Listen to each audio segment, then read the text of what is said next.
মির্চি বাংলা অরিজিনালসের বিশেষ নিবেদন ক্রাইম কথা কথা কথা।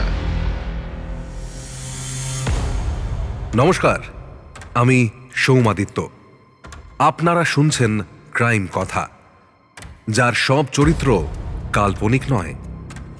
এর আগে আপনারা শুনেছেন রাহুল গুপ্তা অপহরণ কাণ্ড। খাস কলকাতার বুকে ঘটেছিল সেই ঘটনা।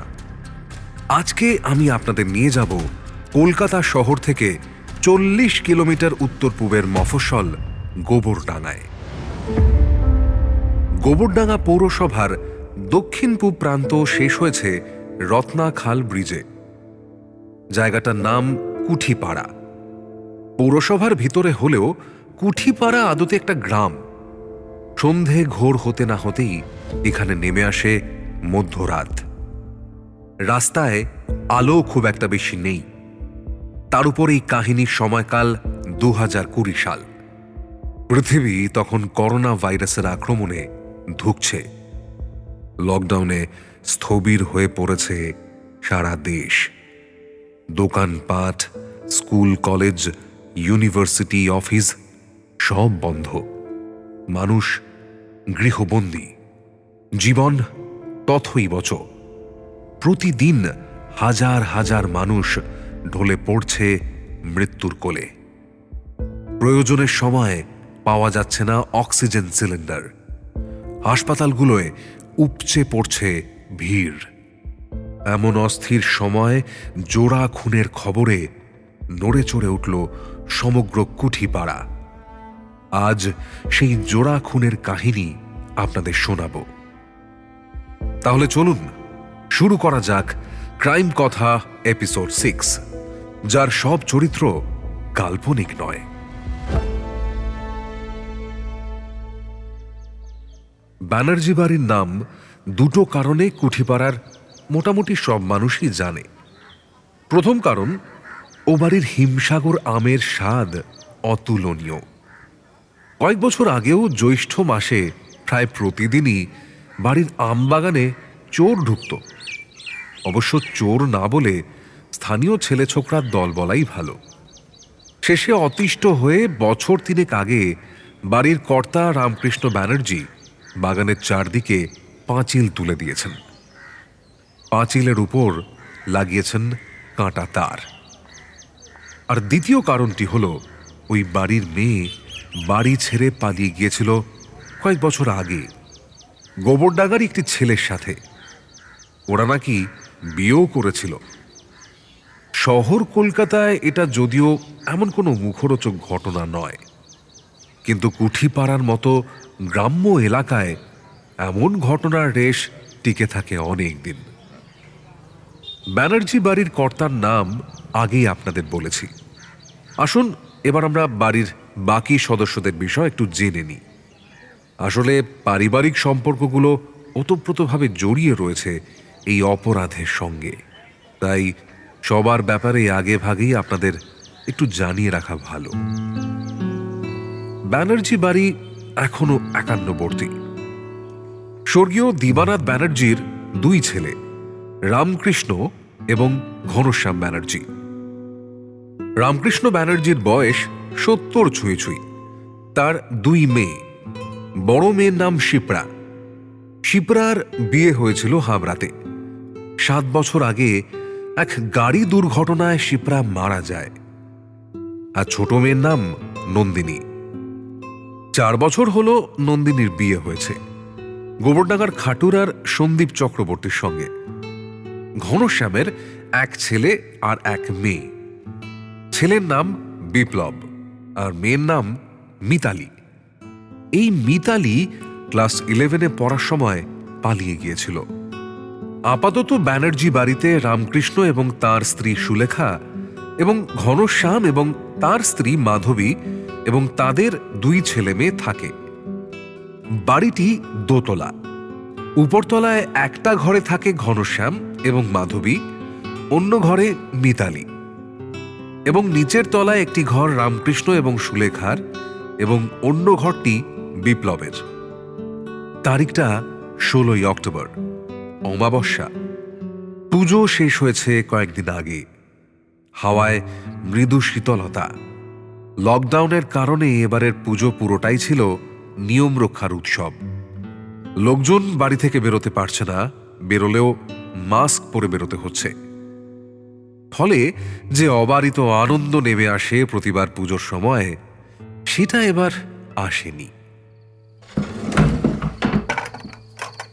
9টা সাড়ে 9টার মধ্যে রাতের খাওয়া দাওয়ার পাট চুকল ব্যানার্জি বাড়িতে। বিপ্লব সদ্য ইউনিভার্সিটি পাশ করে বেরিয়েছে। এই বাড়ির মধ্যে সবচেয়ে শিক্ষিত ব্যক্তি, যদিও আপাতত বিপ্লব বেকার। লকডাউন শুরু হওয়ার আগে কয়েকদিন চাকরির পরীক্ষার প্রিপারেশন নিয়েছিল। ইদানিং আর পড়াশোনায় মন বসে না। বিকেলের দিকে একবার বাড়ির বাইরে বের হয়, দু একজন বন্ধুর সঙ্গে যমুনা খালের পাড়ে বসে সিগারেট পোড়ায়। সন্ধে পার করে বাড়ি ফিরে কোনোদিন সিনেমা দেখে, কোনোদিন মিতালির সঙ্গে ক্যারাম খেলে।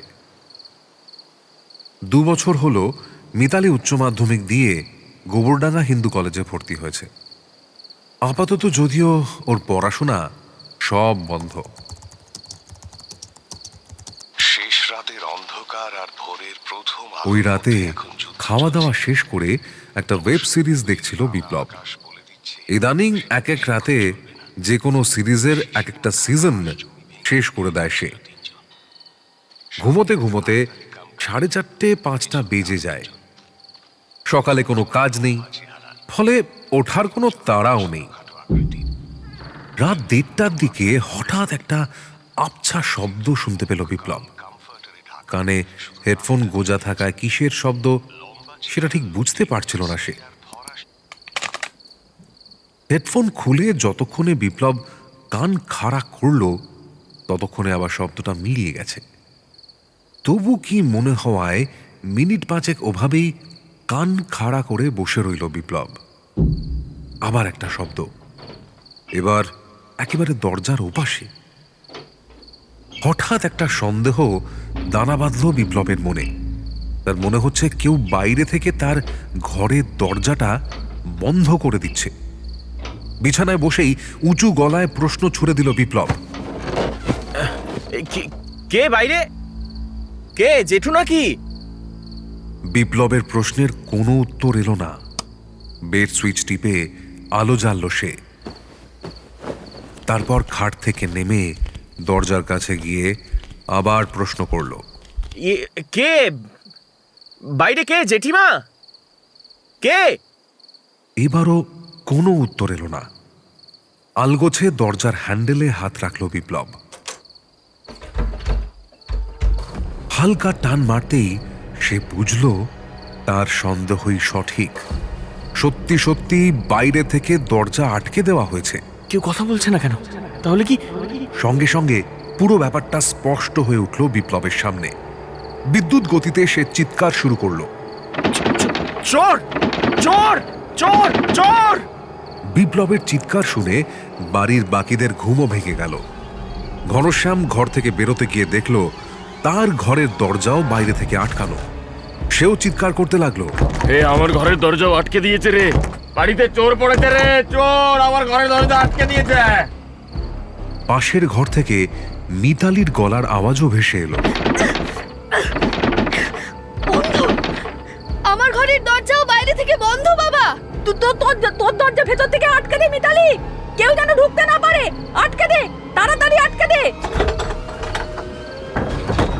একটা বিতিকিচ্ছিরি বিশৃঙ্খলার জন্ম হলো ব্যানার্জি বাড়িতে। জেঠু জেঠিমার গলার আওয়াজও কানে এলো বিপ্লবের। কোথায় কোথায় চোর? চোর কোথায়? এই সুলেখা, সুলেখা আলোটা জ্বালো তো, আলোটা জ্বালো। হ্যাঁ, জ্বালছি, দাঁড়াও। চশমাটা কোথায় রাখলাম? জ্বালছি। দরজা খুলে রামকৃষ্ণ আর সুলেখা বাইরে বেরিয়ে এলো। চোর ওদের ঘরের দরজা আটকায়নি। মুহূর্তকাল সব চুপচাপ। আবার জেঠিমার গলা শুনতে পেল বিপ্লব। ভয়ার্ত কণ্ঠে চিৎকার করছে জেঠিমা,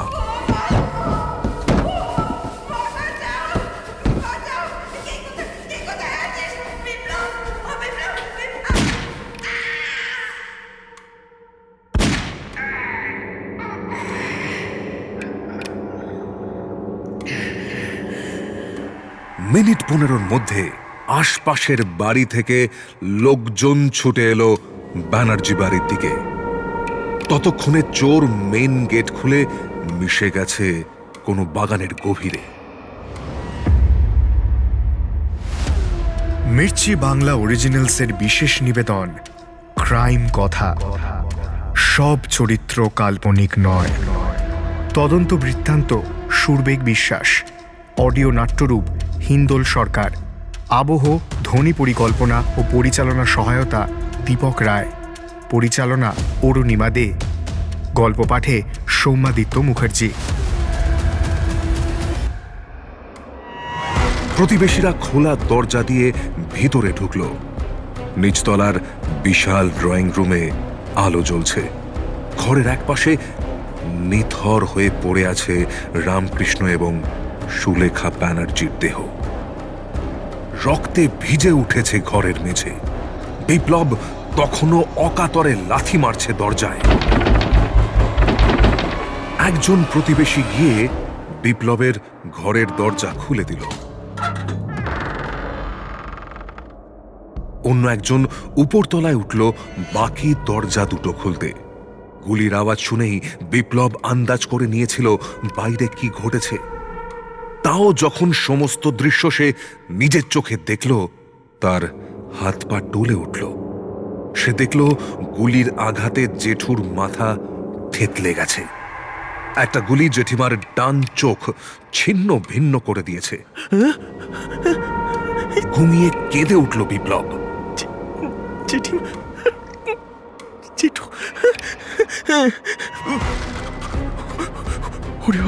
ওরে বাবা রে, গুলি গুলি।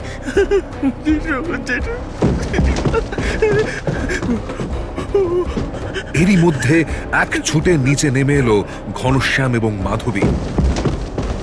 ওদের পিছন পিছন মিতালিও নিচে নামলো। ড্রয়িং রুমের দৃশ্য দেখে চিৎকার করে কেঁদে উঠল মাধবী। সদ্য মৃত শরীর দেখে গা গুলিয়ে উঠল মিতালির। ঘনশ্যামের চোখেও জল, কোনো কথা বের হচ্ছে না মুখ দিয়ে। এমনিতেই তার হার্ট দুর্বল। কোনো ক্রমে নিজেকে সামলে সোফায় বসল সে। কাঁদতে কাঁদতে মাধবী বলল, কি দাদা, দিদিভাই, এ কি হলো? কোন কোন এ কি সর্বনাশ হয়ে গেল গো! কে করলো এটা? ওগো, পুলিশে খবর দাও, কেউ খবর দাও। নন্দিনীকে একটা খবর দাও। মেয়েটার পেটে বাচ্চা, তার মধ্যে যদি এসব শোনে। কাঁদতে কাঁদতে মাথা ঘুরে উঠল মাধবীর। যদি বিপ্লব ছুটে এসে তাকে না ধরতো তাহলে হয়তো সে পড়েই যেত। ঘনশ্যামের হাত পা সব কাঁপছে। যে দাদা এতকাল বুড়ো বটের মতো সারা পরিবারের মাথায় ছায়া দিচ্ছিল, সেই দাদা তার সামনে মৃত পড়ে আছে। যে বৌদি মায়ের মতো আগলে রেখেছিল সারা সংসার, সেই বৌদির নিথর শরীর রক্তে ভেসে যাচ্ছে। স্বাভাবিক মৃত্যু হলেও একটা কথা ছিল, কিন্তু এ তো খুন। ইতিমধ্যেই প্রতিবেশীদের একজন ফোন করলো গোবরডাঙ্গা থানায়। হ্যালো হ্যালো হ্যালো হ্যাঁ হ্যাঁ বলছি গোবরডাঙ্গা থানা। বলছি স্যার, জোড়া খুন হয়েছে স্যার। খুন কোথায়? কুটিপাড়া স্যার, কুটিপাড়া। তাড়াতাড়ি আসুন স্যার। আমরা কজন ক্লাবের মোড়টা পেরিয়ে ডান দিকের প্রথম বাড়িটা স্যার। তাড়াতাড়ি আসুন স্যার। ফোন গেল নন্দিনীর কাছেও। মিনিট 20 মধ্যেই পুলিশ এসে পৌঁছল ব্যানার্জি বাড়িতে। পুলিশ আসার মিনিট 5 পর নন্দিনী এবং তার স্বামী সন্দীপও এলো। নন্দিনী এসে পৌঁছানোর পর আরেক প্রস্থ কান্নার রোল উঠল বাড়িতে। কাকিমা মাধবীকে জড়িয়ে ধরে উন্মাদের মতো কাঁদতে শুরু করল নন্দিনী। কি হয়ে গেল কাকিমা? মা, ও বাবা গো, বাবা, আমি কিছু করতে পারলাম না বাবা। নন্দিনীর কান্না থামলে ওসি রাহুল মণ্ডল বললেন, আপনারা সবাই ড্রয়িং রুমটা খালি করে দিন। আর কেউ কোনো জিনিস ধরবেন না। কথা শেষ করে দুজন কনস্টেবলকে চোখের ইশারায় নির্দেশ দিলেন রাহুল। কনস্টেবল দুজনও দ্রুত সবাইকে অন্য ঘরে নিয়ে যাওয়ার কাজ শুরু করল। রাহুল এবার লাশ দুটোর দিকে এগিয়ে গেলেন। 3টে করে মোট 6টা গুলি করা হয়েছে। 2টো গুলি মাথায় আর একটা বুকে। একটা গুলি সুলেখার ডান চোখ পুরো নষ্ট করে দিয়েছে। থেতলে গেছে রামকৃষ্ণর মাথার বাঁ দিকটা। লাশের আশপাশে ততক্ষণে রক্তের ধারা ক্রমে জমাট বেঁধে খয়েরি রং নিচ্ছে। গুলিগুলো সব ড্রয়িং রুমের দেওয়ালের গায়ে গেঁথেছিল। 9mm পিস্তলের গুলি। মৃতদেহ খুঁটিয়ে দেখতে দেখতে রাহুল জিজ্ঞেস করলেন, আচ্ছা, বাড়ির লোক কে কে আছেন? রাহুলের প্রশ্নের উত্তরে ঘনশ্যাম বলল, আমি স্যার, আমি, ওরা আমার দাদা বৌদি আর আর এই যে আমার মেয়ে আর আমার ছেলে, আর ও নন্দিনী দাদার ছোট মেয়ে। আচ্ছা, আপনাদের মধ্যে কেউ দেখেছেন কে খুন করেছে? না স্যার, আমি আর আমার স্ত্রী উপরতলায় শুই, আর আমার মেয়েও পাশের রুমে ঘুমোয়। নিচে দাদা বৌদি আর বিপ্লব থাকে। ওরা। কে বিপ্লব? আপনি তো? বিপ্লব ড্রয়িং রুমের দরজায় চুপচাপ দাঁড়িয়েছিল। সে বলল, হ্যাঁ হ্যাঁ স্যার, আমি। আপনি দেখেছেন কি ঘটেছিল? না না স্যার, না। আমাদের আমাদের সবার ঘরের দরজা বাইরে থেকে বন্ধ করে দিয়েছিল। মানে? বলছি স্যার, আমি আমি সব খুলে বলছি, সব। ওই সেদিন রাতে খাওয়া দাওয়া শেষ করে আমি আমার ঘরে শুয়ে ওয়েব সিরিজ দেখছিলাম। হঠাৎ হঠাৎ একটা শব্দ কানে এলো। আমার কানে হেডফোন ছিল, তাই ঠিকমতো তখনও না বুঝতে পারিনি, জানেন। মনে হয়েছিল কেউ বোধহয় ছাদের দরজাটা খুলছে। তারপর তারপর বেশ কিছুক্ষণ আর কোনো শব্দ নেই। আমি আমি ন্যাচারালি ভাবলাম যে বোধহয় ভুল শুনছি। খানিক বাদে আবার আবার একটা শব্দ পেলাম। আমার আমার ঘরের দরজা বাইরে থেকে আটকানোর শব্দ। তাড়াতাড়ি বিছানা ছেড়ে নিচে নামলাম। দরজাটা স্যার টেনে খুলতে গিয়ে বুঝলাম বাইরে থেকে কেউ দরজাটা আটকে দিয়েছে। তখন আমি চোর চোর বলে চিৎকার শুরু করলাম। আমার চিৎকার শুনে উপরতলা থেকে মা, বাবা আর মিতালিও চিৎকার করতে লাগলো। ওদের ঘরের দরজাও তো স্যার বাইরে থেকে আটকে দেওয়া হয়েছিল। জেঠু, জেঠিমা আর আমি নিচতলায় থাকতাম। ওই পাশের ওই ঘরটা ওদের, আর এ পাশেরটা আমার। একটু পরে জেঠুর গলা শুনতে পেলাম। তারপরে বন্দুকের আওয়াজ স্যার, পরপর 6বার বন্দুকের আওয়াজ। মিনিট 10 পরে ওই পাশের বাড়ির পরম কাকু আমার দরজা খুলে দিল। বেরিয়ে দেখলাম মেঝেতে জেঠু জেঠিমা পড়ে আছে। পরমকে এখানে আছেন? দরজার বাইরে যে 5-7 জন প্রতিবেশী দাঁড়িয়েছিল তাদের মধ্যে একজন সামনে এগিয়ে এলো। গলা ঝেড়ে বলল, আমি পরম সরকার স্যার। আপনার বাড়ি কোথায়? এই পাশের বাড়িটাই আমার স্যার। আচ্ছা, আপনি গুলির আওয়াজ পেয়েছিলেন? আগে স্যার। কি করে বুঝলেন এই বাড়ি থেকেই গুলির আওয়াজ এসছে? প্রথমে বুঝতে পারিনি স্যার। গুলির আওয়াজ শুনে বাইরে বেরিয়েছিলাম। তারপর ওই ঘনশ্যামদার চিৎকার শুনতে পেলাম, তাই এই বাড়িতে ছুটে এলাম। এসে কি দেখলেন? এসে দেখি মেন গেট খোলা, ঘরে ঢোকার দরজাও খোলা। ভিতরে ঢুকে দেখি রামকৃষ্ণ আর বৌদি মেঝেতে পড়ে আছেন, আর বিপ্লব এই ঘরের দরজা পেটাচ্ছে ভেতর থেকে। আমি তারপর গিয়ে ওর ঘরের দরজা খুলে দিই। খুনিকে দেখতে পাননি? না, তবে যখন বাড়ি থেকে বেরিয়েছিলাম মনে হলো কেউ যেন গলি দিয়ে দৌড়ে যাচ্ছে। কোন দিকে? মেন রাস্তার দিকে মনে হলো। আমি মানুষটাকে দেখতে পাইনি, শুধু পায়ের শব্দ পেয়েছিলাম। আচ্ছা, এবার ঘনশ্যাম ব্যানার্জির দিকে ফিরে প্রশ্ন করলেন রাহুল। আচ্ছা, কিছু চুরি গেছে বাড়ি থেকে? কাঁপা কাঁপা কণ্ঠে ঘনশ্যাম বলল, অত ভালো করে দেখার সময় পাইনি, তবে মনে হচ্ছে না যে কিছু চুরি গেছে। ঘনশ্যামের সঙ্গে কথা শেষ করে উপরের তলায় উঠলেন রাহুল মণ্ডল। সোজা উঠে গেলেন ছাদে। ছাদে সাধারণ গ্রিলের দরজা লাগানো, একটা ছোট্ট তালা আধ ভাঙা অবস্থায় ঝুলছে। লোহা কাটার করাত দিয়ে কাটা হয়েছে তালাটা। চিলেকোঠার সুইচ টিপে ছাদের আলোটা জ্বালালেন রাহুল। ভালো করে ঘুরে ঘুরে দেখলেন গোটা ছাদটাকে। পাশেই একটা নারকেল গাছ। রাহুল আন্দাজ করলেন এই গাছ বেয়েই ছাদে উঠেছিল খুনি। পরদিন সকাল হতে না হতেই সারা পাড়া জেনে গেল রামকৃষ্ণ আর সুলেখা ব্যানার্জি খুন হয়েছেন নিজের বাড়িতেই। যেমন তেমন খুন নয়, বন্দুক নিয়ে এসেছিল আততাই। বিল্ডিং এর ঠিক পাশের নারকেল গাছ বেয়ে ছাদে উঠেছিল। তারপর করাত দিয়ে ছাদের দরজার তালা কেটে ঘরের ভিতরে ঢুকেছিল। প্রশ্ন হলো, খুনের কারণটা কি? চুরি ডাকাতি এটা নয়। বাড়ি থেকে কোনো মূল্যবান জিনিসই খোয়া যায়নি। তাছাড়া চোর কখনো খুনের প্ল্যান করে চুরি করতে যায় না। বন্দুক নিয়ে তো একেবারেই যায় না। বন্দুক চালানোর শব্দে লোকজন জেগে উঠবে, এইটুকু হিসেব চোরের থাকে।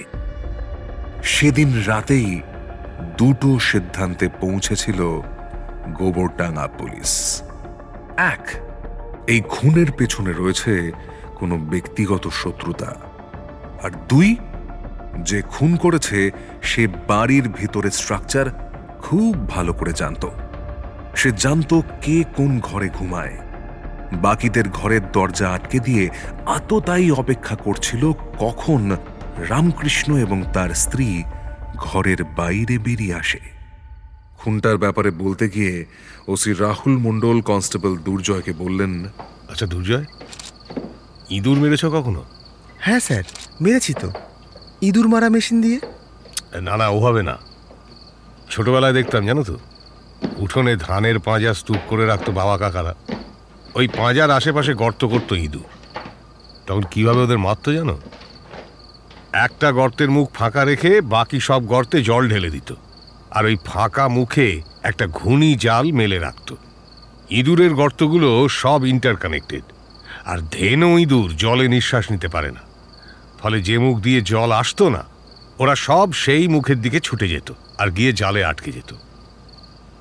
এবেলায় আততায়ীও ওই একই কাজ করেছে। বাকিদের ঘরের দরজা বন্ধ করে দিয়ে অপেক্ষা করেছে। চিৎকার শুনে যেই রামকৃষ্ণ আর তার স্ত্রী ঘর থেকে বেরিয়েছে, তখনই শুট করেছে। পরদিন সকালে ওসি রাহুল মণ্ডল দুজন কনস্টেবলকে সঙ্গে নিয়ে আবার ব্যানার্জি বাড়িতে গেলেন। সারা বাড়ির পরিবেশ থমথম করছে। এক অদ্ভুত বিষণ্ণতা ঘিরে ধরেছে বাড়ির প্রতিটি কোণা।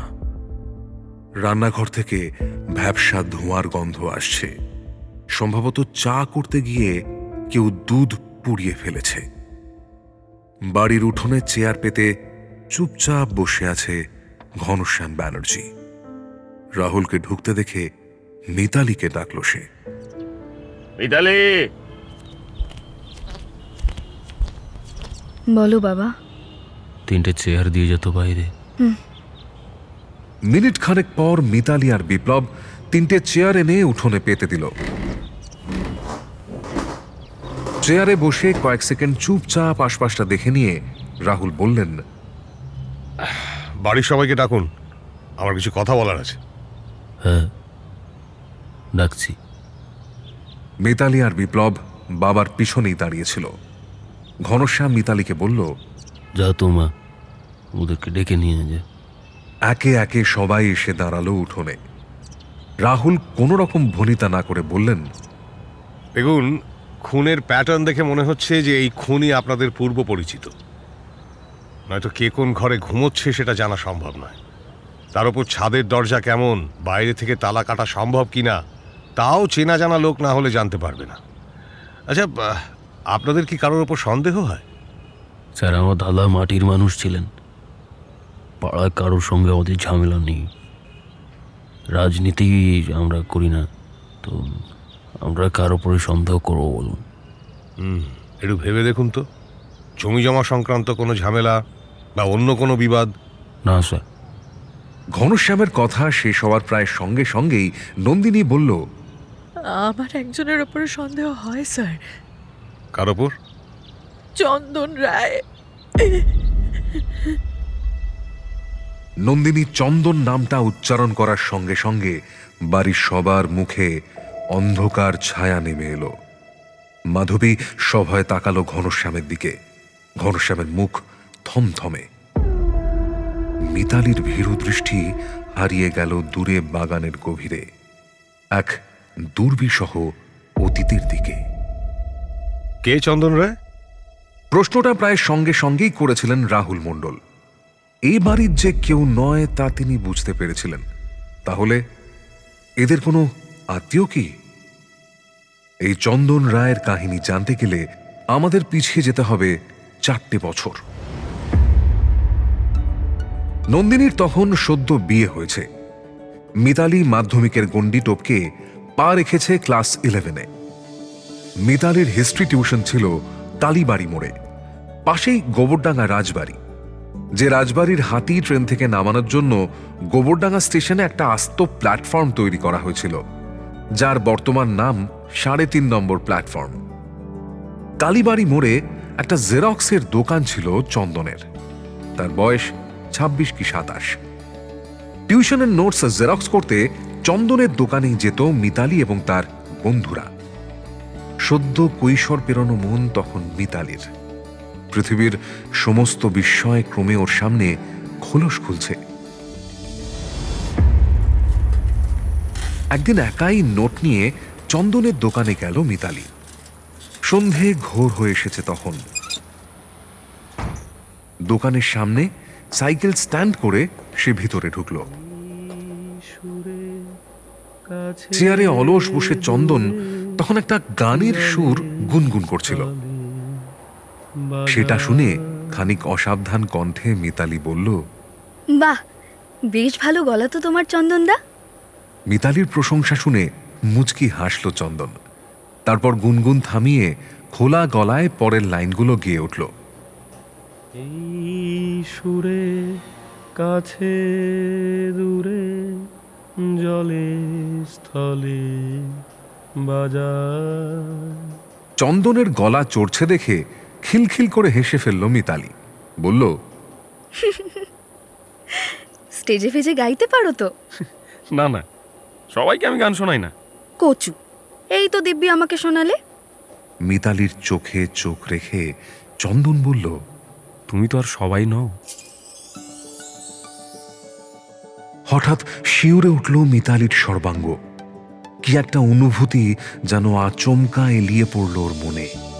সেটা চন্দনের কথায় না এমন তীক্ষ্ণ দৃষ্টিতে, এটা ওর বোধগম্য হল না। নোটস জেরক্স করে বাড়ির পথে এগোলো মিতালি। আজ যেন সাইকেলটা একটু বেশি জোরে চলছে। একটা ফুরফুরে হাওয়া আলগোছে এগিয়ে নিয়ে যাচ্ছে মিতালির সাইকেলটা। ভরা গ্রীষ্ম, তবু প্যাডেল করতে কোনো ক্লান্তি লাগছে না ওর। কি হলো, কেন হলো, এই চিন্তা বারবার উঁকি দিচ্ছে ওর মনে। কি বলতে চাইল চন্দনদা? ইস, ভাবতেই ওর লজ্জা করছে। ও নাকি সবাই নয়। ওসব কি কেউ বলে? না, ওসব সবাই বলে না। যারা বলে তারা পৃথিবীর অন্য সবার চেয়ে আলাদা। দুদিন আর চন্দনের দোকান মুখ হলো না মিতালি। কোনো জেরক্স লাগলে বন্ধুদের বলতো করে নিয়ে আসতে। ও দাঁড়িয়ে থাকতো রাস্তার ওপাশে। ওখান থেকেই দেখার চেষ্টা করত চন্দনের ছটফটে দৃষ্টি। কেন যে চন্দনের সঙ্গে এই লুকোচুরি খেলছিল মিতালি, সেটা ও নিজেও বুঝতে পারছিল না। সপ্তাহ ঘুরে আবার চন্দনের দোকানে ঢুকল মিতালি। ওকে দেখে চন্দন বলল, গত সপ্তাহে এলে না যে? স্নিগ্ধা এগেলো তো সেদিন, ও জেরক্স করে নিয়ে গেল আমারটা। হ্যাঁ, সেটা আমি জানি। আমি দেখলাম তুমি রাস্তার ওপাশে দাঁড়িয়েছিলে, এপাশে এলে না তো। কেন, একা একা রাস্তা পেরোতে ভয় করে নাকি তোমার? চন্দনের প্রশ্ন শুনে মিতালির সমস্ত উত্তর গলার মধ্যেই দলা পাকিয়ে গেল। চন্দন তাহলে ওকে দেখতে পেয়েছিল। ইস, ধরা পড়ে গেল। তবু মুখটা যতটা পারা যায় সহজ স্বাভাবিক করে মিতালি বলল, আজ্ঞে না, আমার কিছুতেই ভয় করে না। হ্যাঁ, সে তো করবেই না, করবে কি করে? যেমন বাগানে থাকো তুমি, বাবা। আমি সেদিন সন্ধ্যায় গেছিলাম রত্নাখালের ওদিকে, রাস্তায় একটা মানুষ আছে, ওদিকে রাস্তায় কোনো মানুষ নেই। আমাদের ওদিকে সবাই সন্ধ্যের পরে ঘরে থাকে, টোটো করে ঘুরে বেড়ায় না। যাকে, এই নোটগুলো জেরক্স করে দাও তাড়াতাড়ি। তারপর আর কোনো দিন রাস্তার অন্য পাশে দাঁড়িয়ে থাকেনি মিতালি। টিউশন শেষে ঠিক সময় বের করে চলে গেছে চন্দনের দোকানে। সব দিন যে জেরক্স করাতে গেছে তেমনটা নয়, কখনো এমনি এমনি গিয়ে দাঁড়িয়ে থেকেছে দোকানের দরজায়।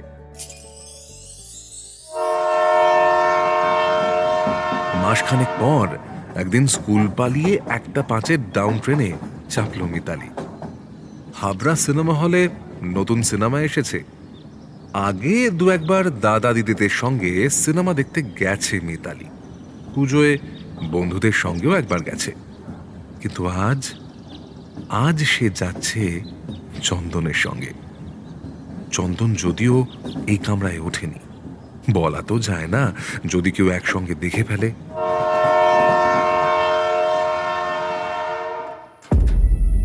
সেদিন সিনেমা শেষ করে যখন বাড়ি ফিরল মিতালি, তখন এক অভূতপূর্ব শিহরণ ওর রন্ধ্রে রন্ধ্রে লুকোচুরি খেলছে। মানুষের স্পর্শ যে এত উন্মাদনা জাগাতে পারে তা আগে কোনোদিন সে টের পায়নি। 2 মাস পরের ঘটনা। বর্ষা এসেছে বাংলায়। ছোট্ট খাল যমুনা ফুলে ফেঁপে উঠেছে। বছরের এই সময়টুকুতেই যমুনার যা তেজ। একসময় গঙ্গা ও ইছামতির কানেক্টর ছিল যমুনা খাল। মানুষের আগ্রাসনে গঙ্গার দিকের অনেকটাই বুঝে গেছে, সেখানে ঘর বাড়ি উঠেছে। ইছামতির দিকটা তবুও এখনো জীবিত। সারা বছরই প্রায় কচুরিপানায় ভরা থাকে খাল। কেবল বর্ষা এলে যা একটু জল দেখা যায়। বদ্ধ খালের জল দুকুল ছাপিয়ে ঢুকে পড়ে উঠিপাড়ার বাড়িতে বাড়িতে। নিচু ভাঙাচোরা রাস্তাগুলো কখনো কখনো হাঁটু অবধি জলের নিচে চলে যায়। সেদিন মিতালির কোনো টিউশন ছিল না। হিসেব মতো 5টার মধ্যে ওর বাড়িতে চলে আসার কথা, কিন্তু 7টা পেরিয়ে যাওয়ার পরও মিতালি বাড়ি ফিরল না। ওকে ফোনেও পাওয়া গেল না। চিন্তিত মাধবী মিতালির বন্ধুদের ফোন করল। ওরাও কেউ জানে না মিতালি কোথায়। শেষে রাত 9টার দিকে মায়ের ফোনে কল করল মিতালি। ফোন রিসিভ করে উৎকণ্ঠিত কণ্ঠে মাধবী জিজ্ঞেস করল, কিরে, কোথায় তুই? বেশ সহজ গলাতেই মিতালি বলল, আমি আর তোমাদের সঙ্গে থাকবো না। থাকবি না? থাকবি না মানে কি? কোথায় যাবি? উপাস থেকে আর কোনো উত্তর এলো না। মাধবী অস্থির কণ্ঠে আবার প্রশ্ন করল, হ্যালো হ্যালো, কিরে মিতা, কোথায় আছিস তুই মা? ওই চন্দনের সঙ্গে? হ্যালো হ্যালো, কি হলো বল? মিতালি নীরব। ফোনটাও কেটে গেল এবার। সেই থেকে মিতালির ফোন বন্ধ। ব্যানার্জি বাড়ির শান্ত স্থির পরিবেশ মুহূর্তের মধ্যেই বদলে গেল। ঘনশ্যাম সব খুলে বলল তার দাদাকে। 51বর্তী পরিবার, রামকৃষ্ণই বাড়ির মাথা। সব শুনে রামকৃষ্ণ বলল, চলো, এক্ষুনি থানায় চলো চলো। পুলিশের কাছে সব খুলে বলল রামকৃষ্ণ। চন্দন রায় তার ভাইজিকে ফুসলিয়ে বাড়ি থেকে বের করে নিয়ে গেছে। মিতালির এক বন্ধুও পুলিশকে জানালো চন্দনের সঙ্গেই আছে মিতালি। পুলিশের গাড়ি ছুটল 5 পোতায় চন্দনের বাড়িতে। যদিও ও বাড়িতে গিয়ে খুব একটা লাভ হলো না। চন্দনের বাড়ির লোকজন জানালো 1 সপ্তাহ হলো চন্দন বাড়ি ছাড়া। কোথায় গেছে কেউ জানে না। কাগজে কলমে মিতালি তখনও মাইনর, ফলে চন্দন রায়ের বিরুদ্ধে অপহরণের মামলা দায়ের করল পুলিশ। যদিও একথা সত্যি পালিয়ে যাওয়ার ইচ্ছা দুজনেরই ছিল সমান সমান। মিতালি সত্যিই ভালোবেসেছিল চন্দনকে। একদিন স্কুল পালিয়ে অশোকনগরের একটা পার্কে ঘুরতে গেছিল ওরা দুজন। সেদিন হঠাৎ চন্দন মিতালিকে বলে, এই চলো না বিয়ে করি, একা একা থাকতে ইচ্ছে করে না। খ্যাপা নাকি তুমি? আগে পড়াশুনো শেষ করি তারপর। সে তো তুমি বিয়ের পরেও করতে পারবে। না না, ওভাবে পড়াশুনো হয় না। আর তাছাড়া কি? এক মুহূর্ত নীরব থেকে চন্দনের দিকে করুণ চোখে তাকালো মিতালি, বলল, আমার বাড়িতে তোমাকে মেনে নেবে না। কেন? ও বুঝেছি, আমি জেরক্সের দোকান চালাই সেই জন্য, তাই তো? না, সেজন্য না। কথাটা শেষ করে আলগোছে মাথাটা নামিয়ে নিল মিতালি। এবার বুঝতে পারল চন্দন। সে বলল, আচ্ছা তোমার বাড়ির সবাই খুব গোঁড়া নাকি? না, সবাই না, কিন্তু জেঠু একদমই মানবে না। তাহলে তুমি আমার সঙ্গে প্রেম করছো কেন? ঠিক আছে, তুমি তোমার জেঠুর পছন্দ মতো ছেলে খুঁজে প্রেম করো, যাও। এরকম কেন বলছো? এই জন্য তো বললাম আমি পড়াশুনো করি, চাকরি পাই, তাহলে আর জেঠু কি বললো আমি শুনতেও যাব না। আর তখন যদি তোমার জেঠু জোর করে তোমাকে অন্য কোথাও বিয়ে দিয়ে দেয়? সত্যি তো, এই চিন্তা তো মিতালির মাথায় আগে আসেনি।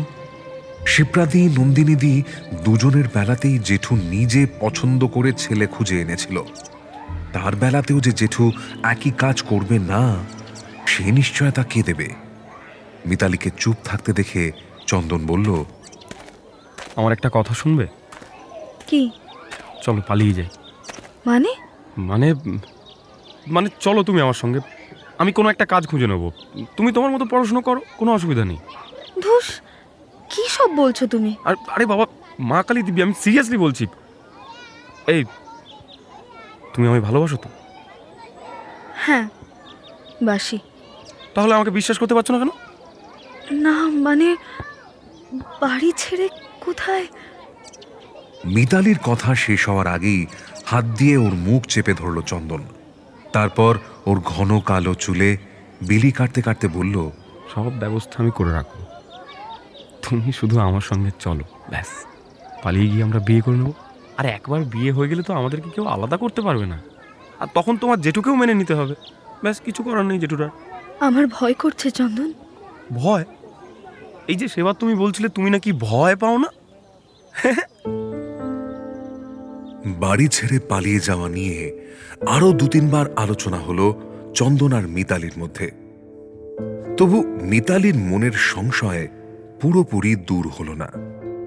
এদিকে সময় যত যেতে লাগলো, চন্দনও তত বিয়ের কথা বেশি করে বলতে লাগলো। মিতালি নিজেও তখন চন্দনের প্রেমে হাবুডুবু খাচ্ছে। ওর বয়সও অনেকটা কম। চন্দনের কথা না শুনলে যদি ওকে ছেড়ে চলে যায়, তাহলে ও কি করবে? এরকম হাজার একটা চিন্তা তখন মিতালির মাথায় ঘুরছে। অবশ্য সপ্তাহ খানেক পর ঘটনা প্রবাহ যেদিকে মোড় নিল, পালিয়ে যাওয়া ছাড়া আর কোনো বিকল্প রইল না মিতালির সামনে। মুহূর্তের অসাবধানতায় বাড়িতে ওর প্রেমের কথা জানাজানি হয়ে গেল। রামকৃষ্ণ যেই শুনল ছেলের জাত আলাদা, তার উপর মাধ্যমিক পাশ, জেরক্সের দোকান চালায়, রাগে তার সারা শরীর রিরি করে উঠল। মিতালির কোনো কথায় কান না দিয়ে সে বলল, শোন, এই মুহূর্ত থেকে তুই ওই ছেলেটার সঙ্গে কথা বলা বন্ধ করবি, নয়তো তোর পড়াশোনা এখানেই শেষ। 1 মাসের মধ্যে আমি তোর বিয়ে দিয়ে দেবো। সেই রাতেই সিদ্ধান্ত নিল মিতালি, চন্দনের সঙ্গে সে পালিয়েই যাবে, আর কোনো পথ খোলা নেই।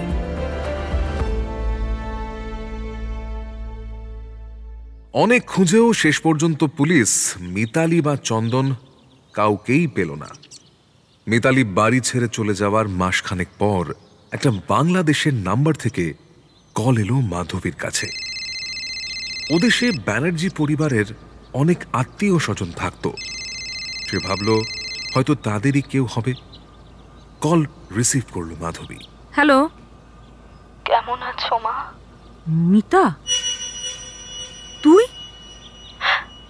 হ্যাঁ মা, আমি বাংলাদেশে। তুই বাংলাদেশে কি করছিস? মিতালি কাঁদতে কাঁদতে বলল, বলবো মা, ফিরে আসি সব বলবো।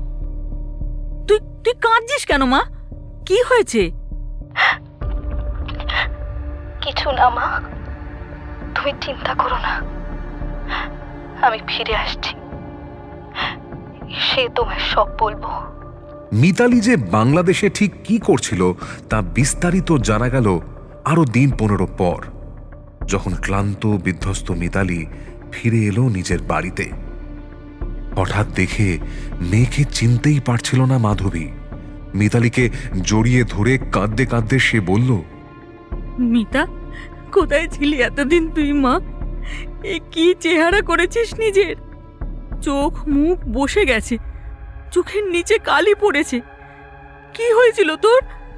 তুই তুই তো আমাকে বলতে পারতিস, আমি তো তোর মা। মিতালিও কেঁদে ফেলল এবার। সে বলল,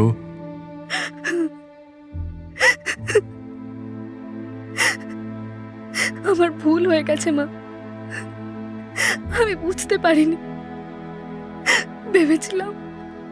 ভেবেছিলাম ও আমাকে ভালোবাসে, তাই ওর সাথে চলে গেছিলাম।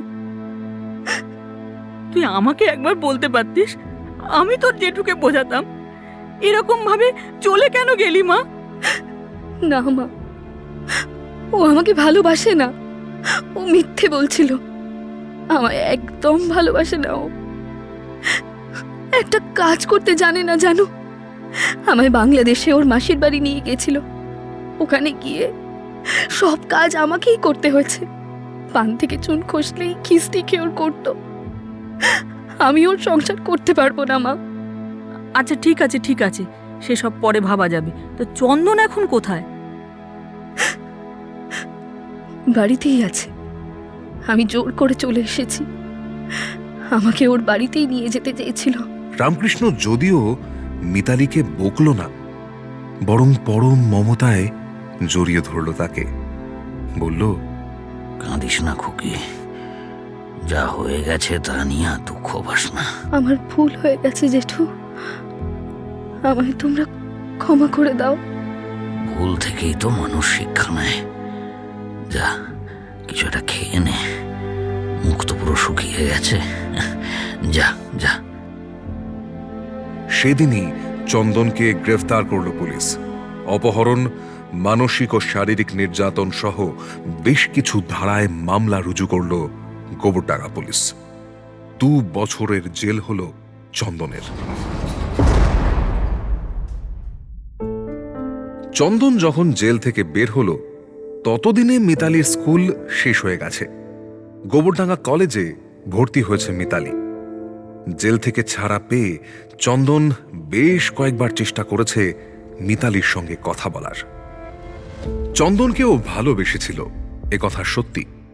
ভেবেছিল পালিয়ে গিয়ে ঘর বাঁধবে চন্দনের সঙ্গে। কিন্তু 2 মাস একসঙ্গে থেকে যখন চন্দনের আসল রূপ মিতালি দেখতে পায়, তার সমস্ত প্রেম অভিমান সব তাসের ঘরের মতো ভেঙে যায়। কেবল ভালো গান গাইলে বা সুন্দর কথা বললেই যে সে ভালো মানুষ হয় না, তা এতদিনে বুঝতে পেরেছে মিতালি। 2-3 বার ব্যানার্জি বাড়িতেও এসেছিল চন্দন। বউকে ফেরত নিয়ে যেতে চায়। রামকৃষ্ণ ব্যানার্জি চন্দনকে দূর দূর করে তাড়িয়ে দিয়েছিল প্রতিবার। হুমকিও দিয়েছিল চন্দনকে। ফের যদি আমাদের বাড়ির ত্রিসীমানায় আসিস, তোকে আমি পুলিশে দেব, কিন্তু বলে দিলাম চন্দন, আবার পুলিশে দেব। চন্দনও কম যায়নি। সেও বলেছিল, এই শুনুন, মিতালি আমার বউ, ঠিক আছে? ওর ওপর আমার একটা অধিকার আছে, আমি ওকে এখান থেকে নিয়ে যাবই। অধিকার? মিতালি আমার ভাইজি, আমার মেয়ে। তুই ওকে ফুসলিয়ে ভাগিয়ে নিয়ে গেছিলিস, জেলের ভাত ভুলে গেছিস এর মধ্যে। চন্দন কিন্তু হাল ছাড়েনি। মিতালি যখন কলেজ থেকে ফিরত তখন দু একবার ওর সামনে গিয়ে দাঁড়িয়েছে চন্দন। নরম আর শক্ত দু ধরনের কথা বলেই বুঝিয়েছে মিতালিকে। মিতু মিতু মিতু সরি, আমার ভুল হয়ে গেছে, প্লিজ প্লিজ ফিরে এসো। না চন্দন, আমি আর তোমাকে ভালোবাসি না। আরে বাবা, আমি বলছি তো আমার ভুল হয়ে গেছে, আমি আর করবো না ওরকম। আমি সরি, জানোই তো আমার রাগটা একটু বেশি, তুমি তো জানো সব। আমার রাগ মাথায় উঠলে আমার কিছুই মনে থাকে না। আর আমি আমি আমি আর কোনো দিন তোমার গায়ে হাত তুলবো না। আমি বলছি তো আমার ভুল হয়ে গেছে মিতু, তো আমার ভুল হয়ে গেছে। চন্দনের অনুনয়ে শুধু মিতালির ঘৃণাই বাড়িয়েছে। ওর প্রেম মরে গেছে অনেক আগেই, যেদিন প্রথম চন্দন ওর গায়ে হাত তুলেছিল। কি করেছিল মিতালি সেদিন? পাশের বাড়ির ছেলেটার সঙ্গে হেসে দুটো কথাই বলেছিল। ছেলেটা মিতালির থেকে বছর দুয়েকের বড়, ঢাকায় পড়াশোনা করে। ঘরে ফিরে মিতালি চন্দনকে বলেছিল, বাবা, ছেলেটা কত ব্রিলিয়েন্ট, ঢাকা ইউনিভার্সিটিতে পড়ে। তাই না? হ্যাঁ তাই না, ব্রিলিয়েন্ট। হ্যাঁ হ্যাঁ হ্যাঁ, আমি তো আর এত পড়াশোনা করিনি। আমি কি তাই বলেছি? না না, তা বলনি তুমি। তা বলবে কেন তুমি? তা তো বলো না, না না, কেন বলবে তুমি? এই তোমার ছেলেটাকে পছন্দ হয়েছে না? পছন্দ হয়েছে? সুন্দর দেখতে, হ্যাঁ, আকাশটা ব্রিলিয়েন্ট, হেভি দেখতে না? পছন্দ হয়েছে? ধুর, কি সব বলছো তুমি? ঠিকই বলছি আমি। কথার উপর কথা বেড়ে কখন যে ঝগড়া শুরু হলো তা মিতালি বুঝতে পারেনি। দেখলাম তো কেমন হেসে হেসে কথা বলছিলে, গায়ে ঢলে ঢলে পড়ছিলে। দেখে বুঝতে পারি, আমরা সব বুঝতে পারি কেমন ঢলানি স্বভাব তোমার, আমি সব জানি। এই কই আমার সঙ্গে তো এরকম করে কথা বলো না? কোনোদিন হেসে হেসে কথা বলছি এরকম করে? অন্য ছেলে অন্য পরপুরুষ দেখতে পেলে গায়ে ঢলে পড়ো না? চন্দন, খবরদার চন্দন, সাপের 5 পা দেখো না। কেন কেন কেন কেন? কি করবে তুমি? কি করবে? কি করবে তুমি? কি করবে বলো বলো, কি করবে? কি করব? পুলিশে যাব আমি, গিয়ে বলবো তুমি আমাকে জোর করে এদেশে নিয়ে এসেছো। তখন বুঝবে, সবাইকে শুদ্ধ জেলে ঢোকাবে পুলিশ। মিতালির হুমকি শুনে আর কখনো ওর গায়ে হাত তোলার সাহস পায়নি চন্দন। সত্যি সত্যি যদি মিতালি পুলিশে যায় তাহলে সর্বনাশ হয়ে যাবে।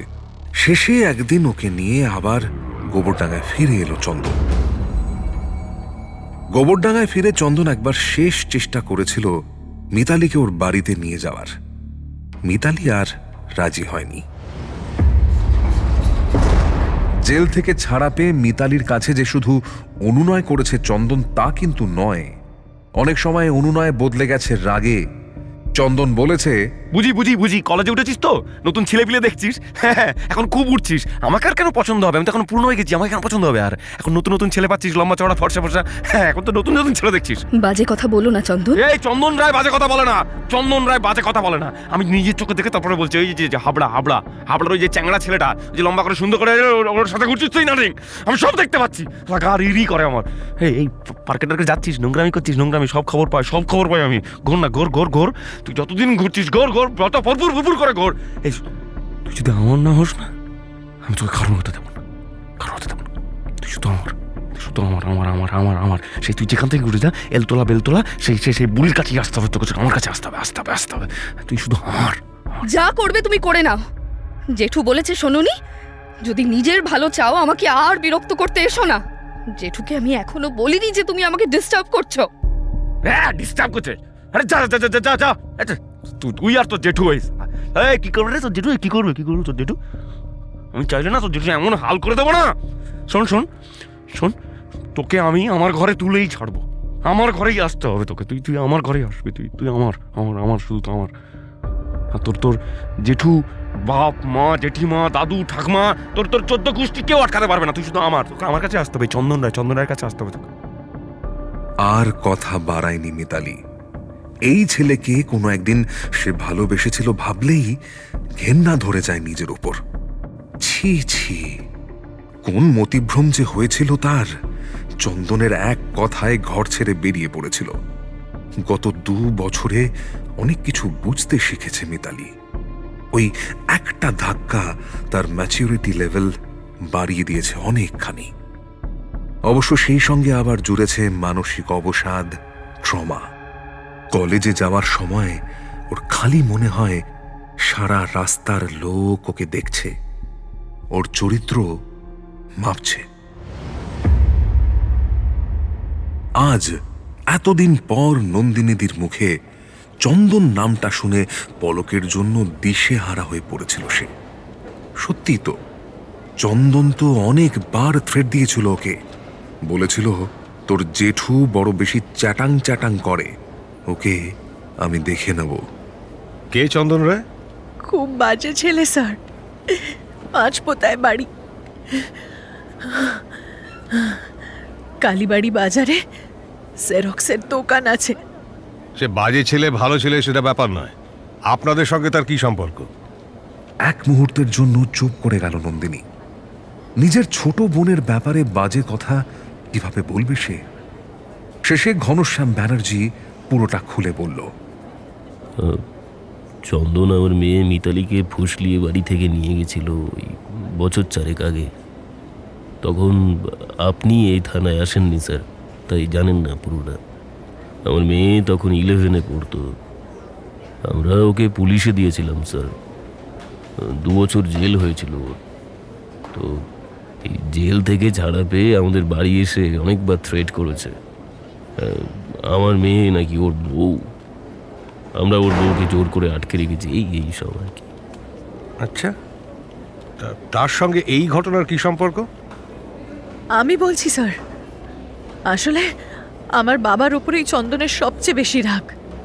কারণ কাকা কাকিমা বাবার উপর কোনো কথা বলে না, বাবা যা বলে এই পরিবারে সেটাই ফাইনাল কথা।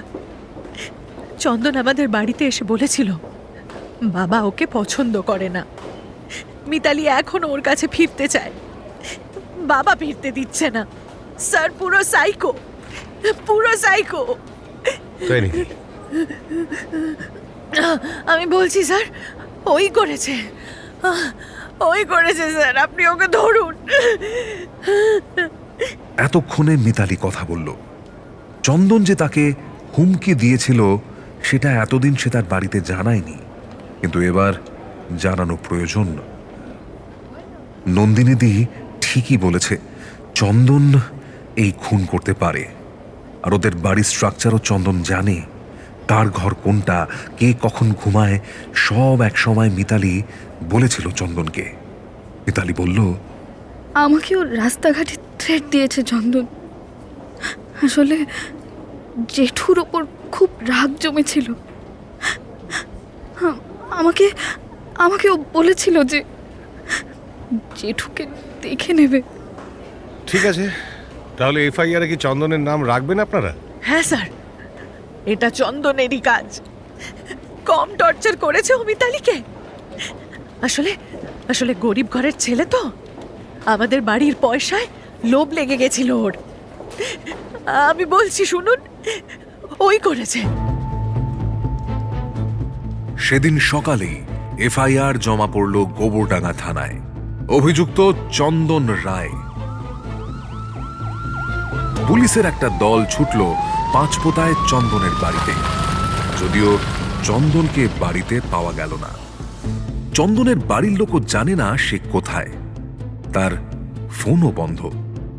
চন্দনের বাবা মা আর দাদাকে অনেকবার ঘুরিয়ে ফিরিয়ে প্রশ্ন করল পুলিশ।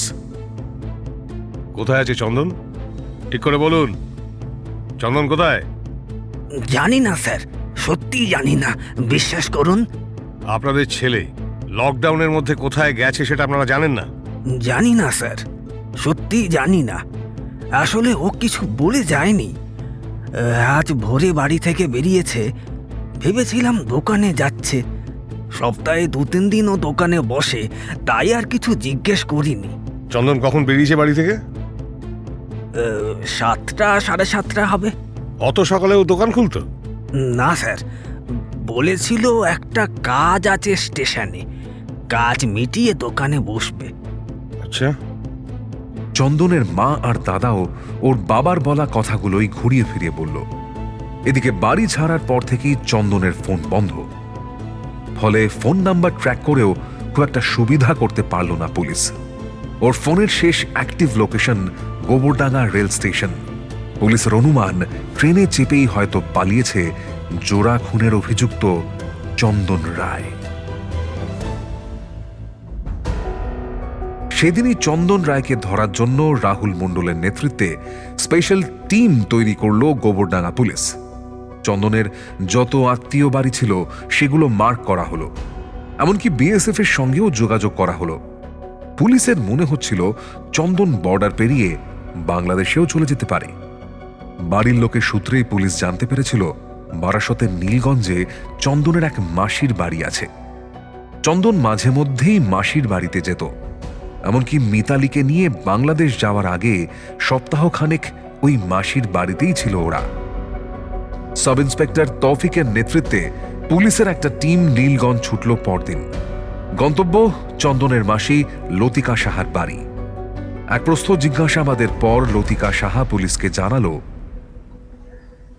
স্যার স্যার স্যার চন্দন কাল দুপুরে এসেছিল আমার কাছেও।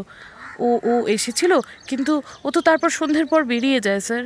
কোথায় গেছে আপনি জিজ্ঞেস করেননি? হ্যাঁ, আমি জিজ্ঞেস করেছিলাম। ও বলল বাংলাদেশ যাবে। লকডাউনের মধ্যে? হ্যাঁ হ্যাঁ হ্যাঁ স্যার, তাই তো বললো।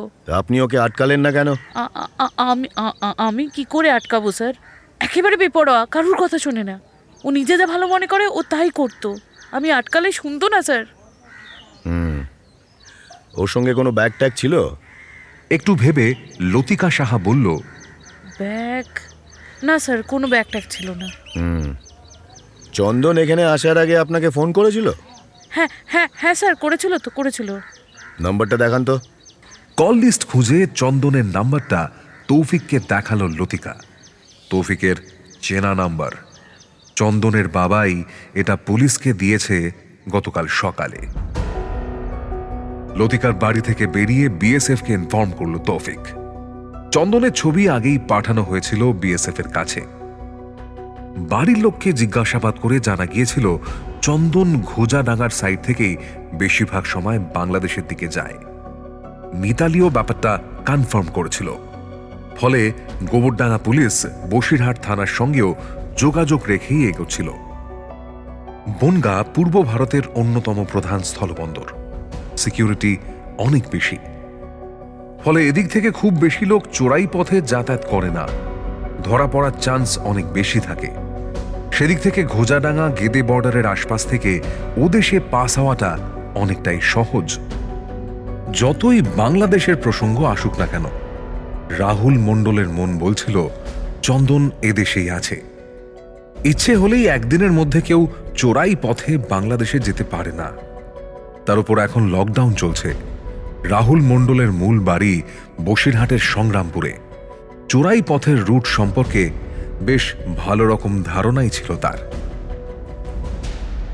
শেষ পর্যন্ত রাহুলের ইনটিউশনই সত্যি হল। সেদিন সন্ধ্যায় দত্তপুকুর পালপাড়া থেকে গ্রেফতার হল চন্দন। লতিকা সাহার বাড়ি থেকে বেরিয়ে পালপাড়া এক বন্ধুর বাড়িতে আশ্রয় নিয়েছিল সে। গোবরডাঙ্গার এক আত্মীয়কে ওই বন্ধুর ফোন থেকে কল করেছিল চন্দন। অনলাইনে কিছু টাকা পাঠাতে বলেছিল।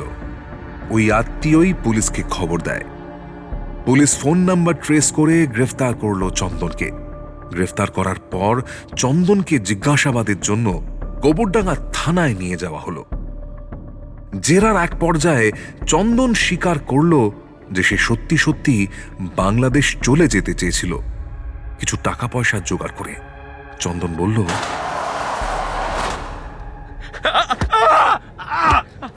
আমি খুন করিনি স্যার, আমি খুন করিনি, আমি খুন করিনি স্যার, আমি করি, আমি বলছি স্যার, আমি খুন করিনি, আমি খুন করিনি, আমি খুন না করলে তুই বাড়ি ছেড়ে পালিয়েছিলি কেন? হ্যাঁ, ভয় স্যার, ভয়।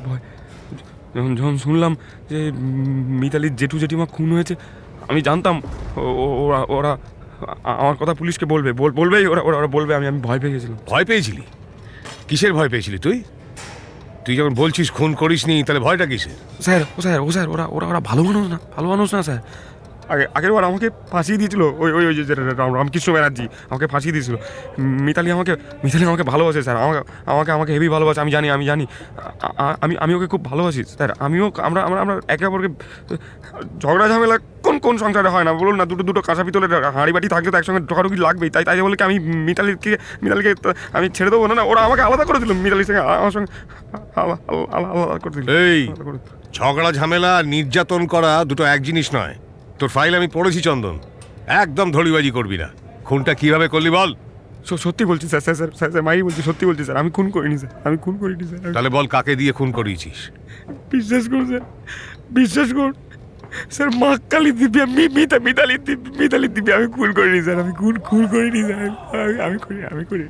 বাপ ফ্রেড তো দিয়েছিলি অনেকবার। দিয়েছিলাম আমি বলছি, আমি স্বীকার করছি, আমি বলছি না, আমি দিয়েছিলাম কারণ ওরা মিতালিকে আটকে রেখেছিল। তো আমার মিতালিকে আমার কাছে আসতে দিচ্ছিল না মিতালিকে, আমি সেই জন্য আমি ভয় দেখানোর জন্য দিয়েছিলাম। সত্যি খুন করিনি আমি। তাই নাকি? তো মিতালি তো আমাকে অন্য কথা বললো, তুই নাকি ওকে ইচ্ছে মতো টর্চার করেছিস। আচ্ছা, ওর বয়স 18 পেরোয়নি, তা তুই জানতিস না? বাচ্চা একটা মেয়েকে ভুলভাল বুঝিয়ে পুরো অন্য একটা দেশে নিয়ে চলে গেলি। স্যার আমি ওকে ভালোবাসি স্যার, আমি তখন অত কিছু ভাবিনি, আমি শুধু ভেবেছি আমি ওকে ভালোবাসি স্যার, আমি জান দিয়ে ভালোবাসি স্যার, আমি ওকে জান দিয়ে ভালোবাসি। ভালোবাসি? একটা সিগারেট জ্বালালেন রাহুল মণ্ডল, তারপর বললেন,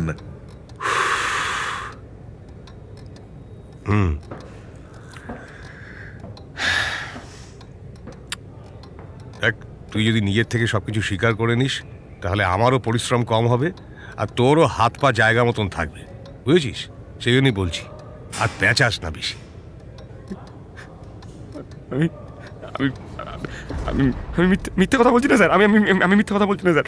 ও স্যার আমার বিশ্বাস না হলে আমার বাড়ির লোককে জিজ্ঞেস করে দেবো, আমার বাড়ির লোককে জিজ্ঞেস করে দেবো। ওই রাতে তো আমি বাড়ি থেকে বেরোইনি, যেদিন এটা হয়েছে আমি বাড়ি থেকে বেরোইনি স্যার, আমি বেরোইনি। খুনটা তো হয়েছে মাঝরাতে, ততক্ষণে তো তোর বাড়ির লোক ঘুমিয়ে গেছে, ওরা কি বলবে?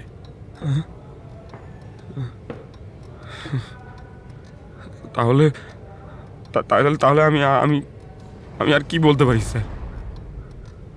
ঠিক আছে আপনি হাজতে ভরে দিন, আমাকে হাজতে ভরে দিন, আর তারপর যা। ও স্যার বিশ্বাস করুন না, আমি করিনি বলতে, আমি সত্যি করিনি। আমি খুন কেন করতে হবে স্যার? আমি পাগল নাই, আমি খুন করিনি স্যার, খুনটা আমি করিনি। পরের দিন সকালে চন্দনের গত 1 সপ্তাহের লোকেশন রিপোর্ট হাতে পেলেন রাহুল মণ্ডল। রিপোর্ট বলছে খুনের রাতে চন্দনের ফোন ওর বাড়িতেই ছিল। অবশ্য এটাও হতে পারে চন্দন বাড়িতে ফোন রেখে বেরিয়েছিল। তবে এই প্রশ্নের উত্তর রাহুল মণ্ডল প্রায় সঙ্গে সঙ্গেই পেয়ে গেলেন চন্দনের হোয়াটসঅ্যাপ মেসেঞ্জার চেক করতে গিয়ে। ওই রাতে প্রায় 2:30 পর্যন্ত একটা মেয়ের সঙ্গে চ্যাট করছিল চন্দন। চ্যাটটা কন্টিনিউয়াস, কোনো ব্রেক নেই। সুতরাং চন্দন সত্যি কথাই বলছে, সে রাতে সে তার নিজের বাড়িতেই ছিল। চন্দনের ফোনের লোকেশন ছাড়াও অন্য আরেকটা খটকা উঁকি দিচ্ছিল রাহুলের মনে।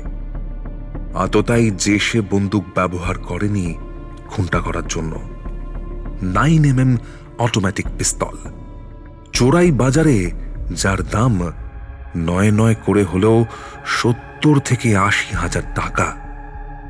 এত টাকা চন্দন জোগাড় করলো কি করে?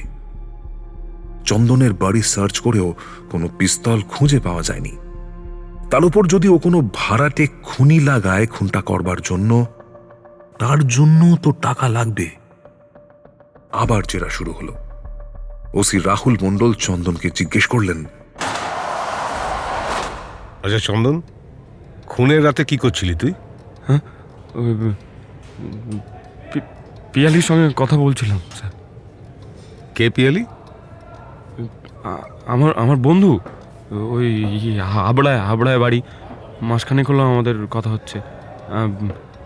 আমি জানি মিতালি আমার কাছে আর ফিরবে না, আমি জানি নতুন একটা প্রেম করছে ও, আমি সব খবর শুনি। তাই আমি ভাবলাম যে ঠিক আছে, যখন ফিরবে না তাহলে আমি কেন আমার জীবনটা বেকার আমিও একটা নতুন করে একটা প্রেম শুরু করি, একটা নতুন জীবন শুরু করি, কি বলেন? হ্যাঁ, বাহ, খুব ভালো ভেবেছিস। ফোনে কথা বলছিলি? না না না স্যার, না স্যার, এমনি চ্যাট করছিলাম হোয়াটসঅ্যাপে। হোয়াটসঅ্যাপে? তারপর কখন ঘুমোতে গেলি? আড়াইটে তিনটে, ওরকম 2:30-3টের সময়। পরদিন উঠলি কখন? 7টা। এক বন্ধু ফোন করেছিল, ও বললো মিতালি জেঠু জেঠিমা নাকি খুন হয়েছে। আমি তখনই বুঝতে পেরেছিলাম যে ওরা পুলিশের কাছে আমার নামটাই বলবে। আমার হলো তো আমার নামটাই বললো। একটা কাজ আছে বলে বাড়ি থেকে আমি তখনই বেরোলাম, তারপর সোজা মাসির বাড়ি চলে গেলাম। আমি ভয়ে পালিয়ে গেলাম। মাসির বাড়ি গেলি কেন? তখন তো আমি বুঝতে পারছিলাম না স্যার, তখন কি বুঝতে পারছিলাম না যে কোথায় যাব, কোথায়। মাসির কথা মনে পড়লো, তাই ওখানেই চলে গেলাম। ভেবেছিলাম যে ওখান থেকে বাংলাদেশে চলে যাবো। তাহলে তো বাংলাদেশ। কেন বাংলাদেশ? কেন? এখানে থাকলেই পুলিশ ধরবে, আমি জানি এখানে থাকলেই পুলিশ ধরবে, তাই কমার্স আমি ওদের সঙ্গে থাকবো ভেবেছিলাম। তো সব ঠান্ডা হয়ে গেলে আমি আবার চলে আসতাম আমি এখানে। পাসপোর্ট ছাড়া এভাবে অন্য দেশে যাওয়া যে অন্যায় সেটা জানিস না? হ্যাঁ জানি স্যার, জানি। কী করবো বলুন তখন আমি? ও দেশেও তো আত্মীয় স্বজন আছে, তাই যাই। একটা কথা বলবো স্যার? বল। বিশ্বাস করুন, আমি না সত্যি খুনটা করিনি। তাহলে কে করেছে? দাদা আমি জানি না স্যার, আমি জানি না। জানলে আমি বলে দিতাম আপনাকে, আমি বলে দিতাম। ওদের বাড়ির সব কটা লোকই গোলমেলে স্যার, আমি চিনি তো ওদেরকে। ওদের যে বিপ্লব, ও গাঁজাখোর, ওদের যে বর্দি ছিল সে গাড়ি অ্যাক্সিডেন্টে মারা গেল। তারপর নন্দিনীর সঙ্গে যার বিয়ে হয়েছে তার বাজারে বিশাল দেনা, বিশাল। ও একটা ধার ফার করে একটা। আর মিতালির বাপ মা রামকৃষ্ণ ব্যানার্জির ওপর একটা কথা বলতে ওরা সাহস পায় না, ওরা গুটিয়ে থাকে। ঘরে সবটা কেমন ঘাঁটা স্যার, ওদের পুরো ফ্যামিলিটা একদম ঘাঁটা একটা ইয়ে। তাই নাকি? ঘাঁটা কেস? আচ্ছা, কার সাথে বিয়ে হয়েছে নন্দিনীর? সন্দীপ স্যার। ছেলেটা একদম সুবিধার না, ভালো না, বাজে ছেলে, জঘন্য ফালতু ছেলে। চন্দনের কথা শুনে হঠাৎ চমকে উঠলেন রাহুল। জিজ্ঞেস করলেন, কেন সুবিধার নয় কেন? আরে বললাম তো স্যার, ওই বাজারে লাখ টাকা দেনা করে বসে আছে। ও খাটুরার ছেলে, আমি চিনি খাটুরার ছেলে। ওখানে আমার কিছু বন্ধু বান্ধব আছে, ওরাই বলছিল আমাকে ওই সন্দীপের অনেক দেনা, প্রচুর দেনা। ও তো আগে একটা গ্যারেজ চালাতো, ওখানে অনেক লস খেয়েছিল। তারপর থেকে একটা মুদি দোকান দিয়েছে, তাতেও লাভ হচ্ছে না। দেনা ফেনা করে একদম মানে বাজে ছেলে স্যার, আমি বলছি বাজে ছেলে। সে দেনা থাকতেই পারে, তোর কি নেই নাকি? হ্যাঁ আছে স্যার, সে আছে, দেনা আছে, কিন্তু অত দেনা নেই আমার, অত দেনা নেই। মাঝে মধ্যে এমন ছোটখাটো তথ্য পুরো কেসের মোড় ঘুরিয়ে দেয়। এক্ষেত্রেও সেটাই ঘটল। রাহুল মণ্ডল চন্দনকে জেরা করে এটুকু নিশ্চিত হয়ে গিয়েছিলেন এ ছেলে খুন করেনি। তাহলে খুনটা করল কে? অচেনা অজানা কোনো মানুষ এই ঘটনা ঘটায়নি তা পুলিশ বুঝতে পারছিল। চেনা জানা কেউই কাজটা করেছে, কিন্তু কে? সপ্তাহ ঘুরে যাওয়ার পরও চন্দনের বিরুদ্ধে কোনো ধরনের কোনো প্রমাণই পুলিশ জোগাড় করতে পারল না। তখন অন্যদিকে তদন্ত ঘোরালো পুলিশ। ব্যানার্জি ফ্যামিলির বাইরে যত চেনা জানা লোক ছিল সবাইকে ওয়াচ করা শুরু করলো।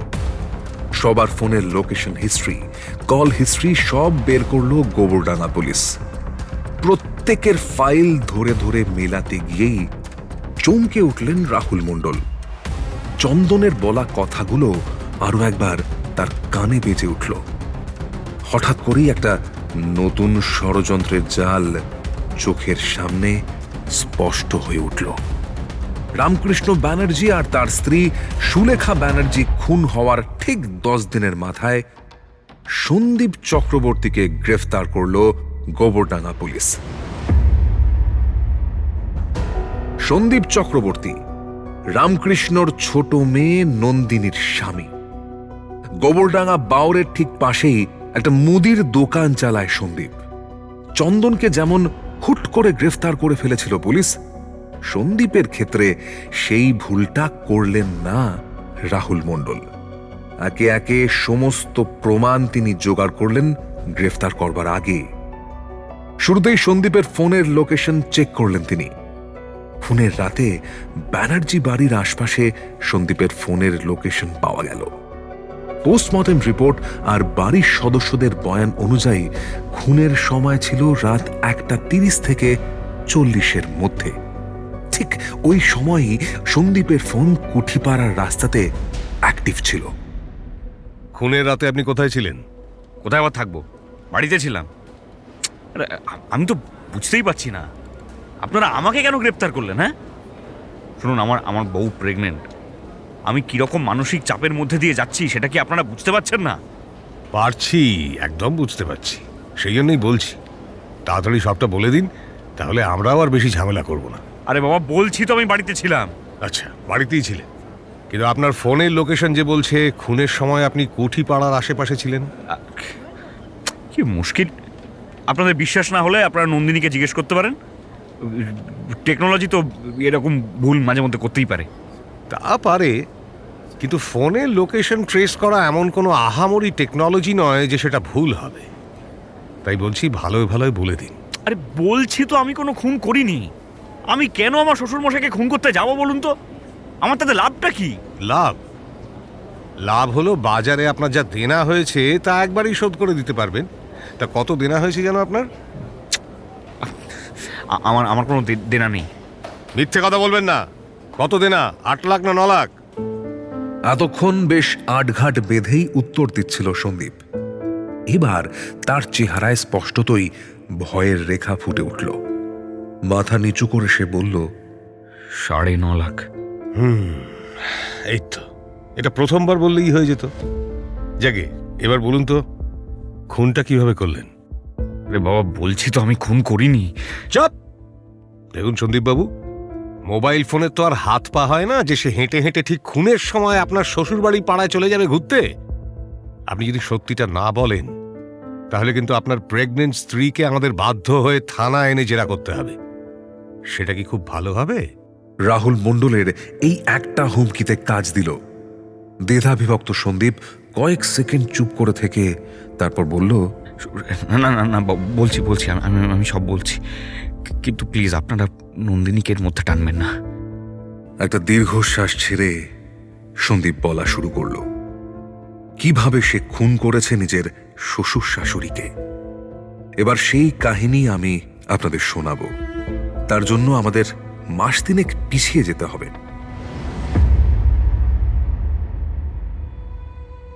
বাজারে অনেক দেনা হয়ে গেছিল সন্দীপের। আগে গোবরডাঙ্গা স্টেশনেও একটা গ্যারাজ চালাতো, সেই ব্যবসা ডুবে গেল।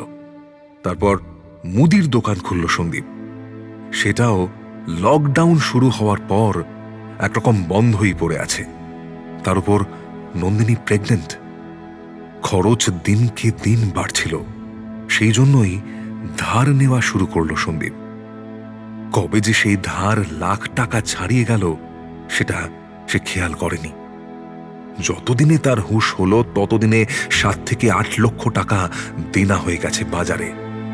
লকডাউনের জন্য লোকজনের এমনিতেই টানাটানি অবস্থা। যাদের থেকে সে ধার করেছিল তারা সবাই টাকা চাইতে শুরু করলো। নন্দিনীকে তখন সব খুলে বলল সন্দীপ। বলল, শোনো না, খুব খুব ফেঁসে গেছি। তোমার বাবা ছাড়া আর কেউ উদ্ধার করতে পারবে না। কত দেনা করেছো? 8.5 লাখ। শোনা, বলছি কি, তোমার বাবার তো জায়গা জমি কম নেই। হ্যাঁ, যদি তোমার ভাগের কিছুটা বেচে দিয়ে আমাকে অন্তত ওই 8-10 লাখ টাকা মতো দিতেন, তাহলে আমার সব ধার দেনা আমি মিটিয়ে দিতে পারতাম। হ্যাঁ, ও নন্দিনী, চলো না একবার একটু কথা বলে আসি, চলো না। সেদিন বিকেলে সন্দীপকে নিয়ে বাপের বাড়িতে গেল নন্দিনী। স্বামীর দৈন দশার কথা খুলে বলল বাবাকে। বাবা একবার ভেবে দেখো, গয়েশপুরে তোমার যে জমিটা আছে ওটা বিক্রি করলেই তোমার জামাই সব দেনা মিটিয়ে দিতে পারবে। তুমি একবার একটু ভেবে দেখো। জমি বিক্রির কথা শুনে তেলে বেগুনে জ্বলে উঠল রামকৃষ্ণ। বলল, জমি বেচে দেনা এটা তোরা? ছি, কত কত কষ্ট করে আমি ওই জমি কিনেছি জানিস। লকডাউনের বাজার, বেশি দামও পাবো না আমি। এরকম কেন বলছো বাবা?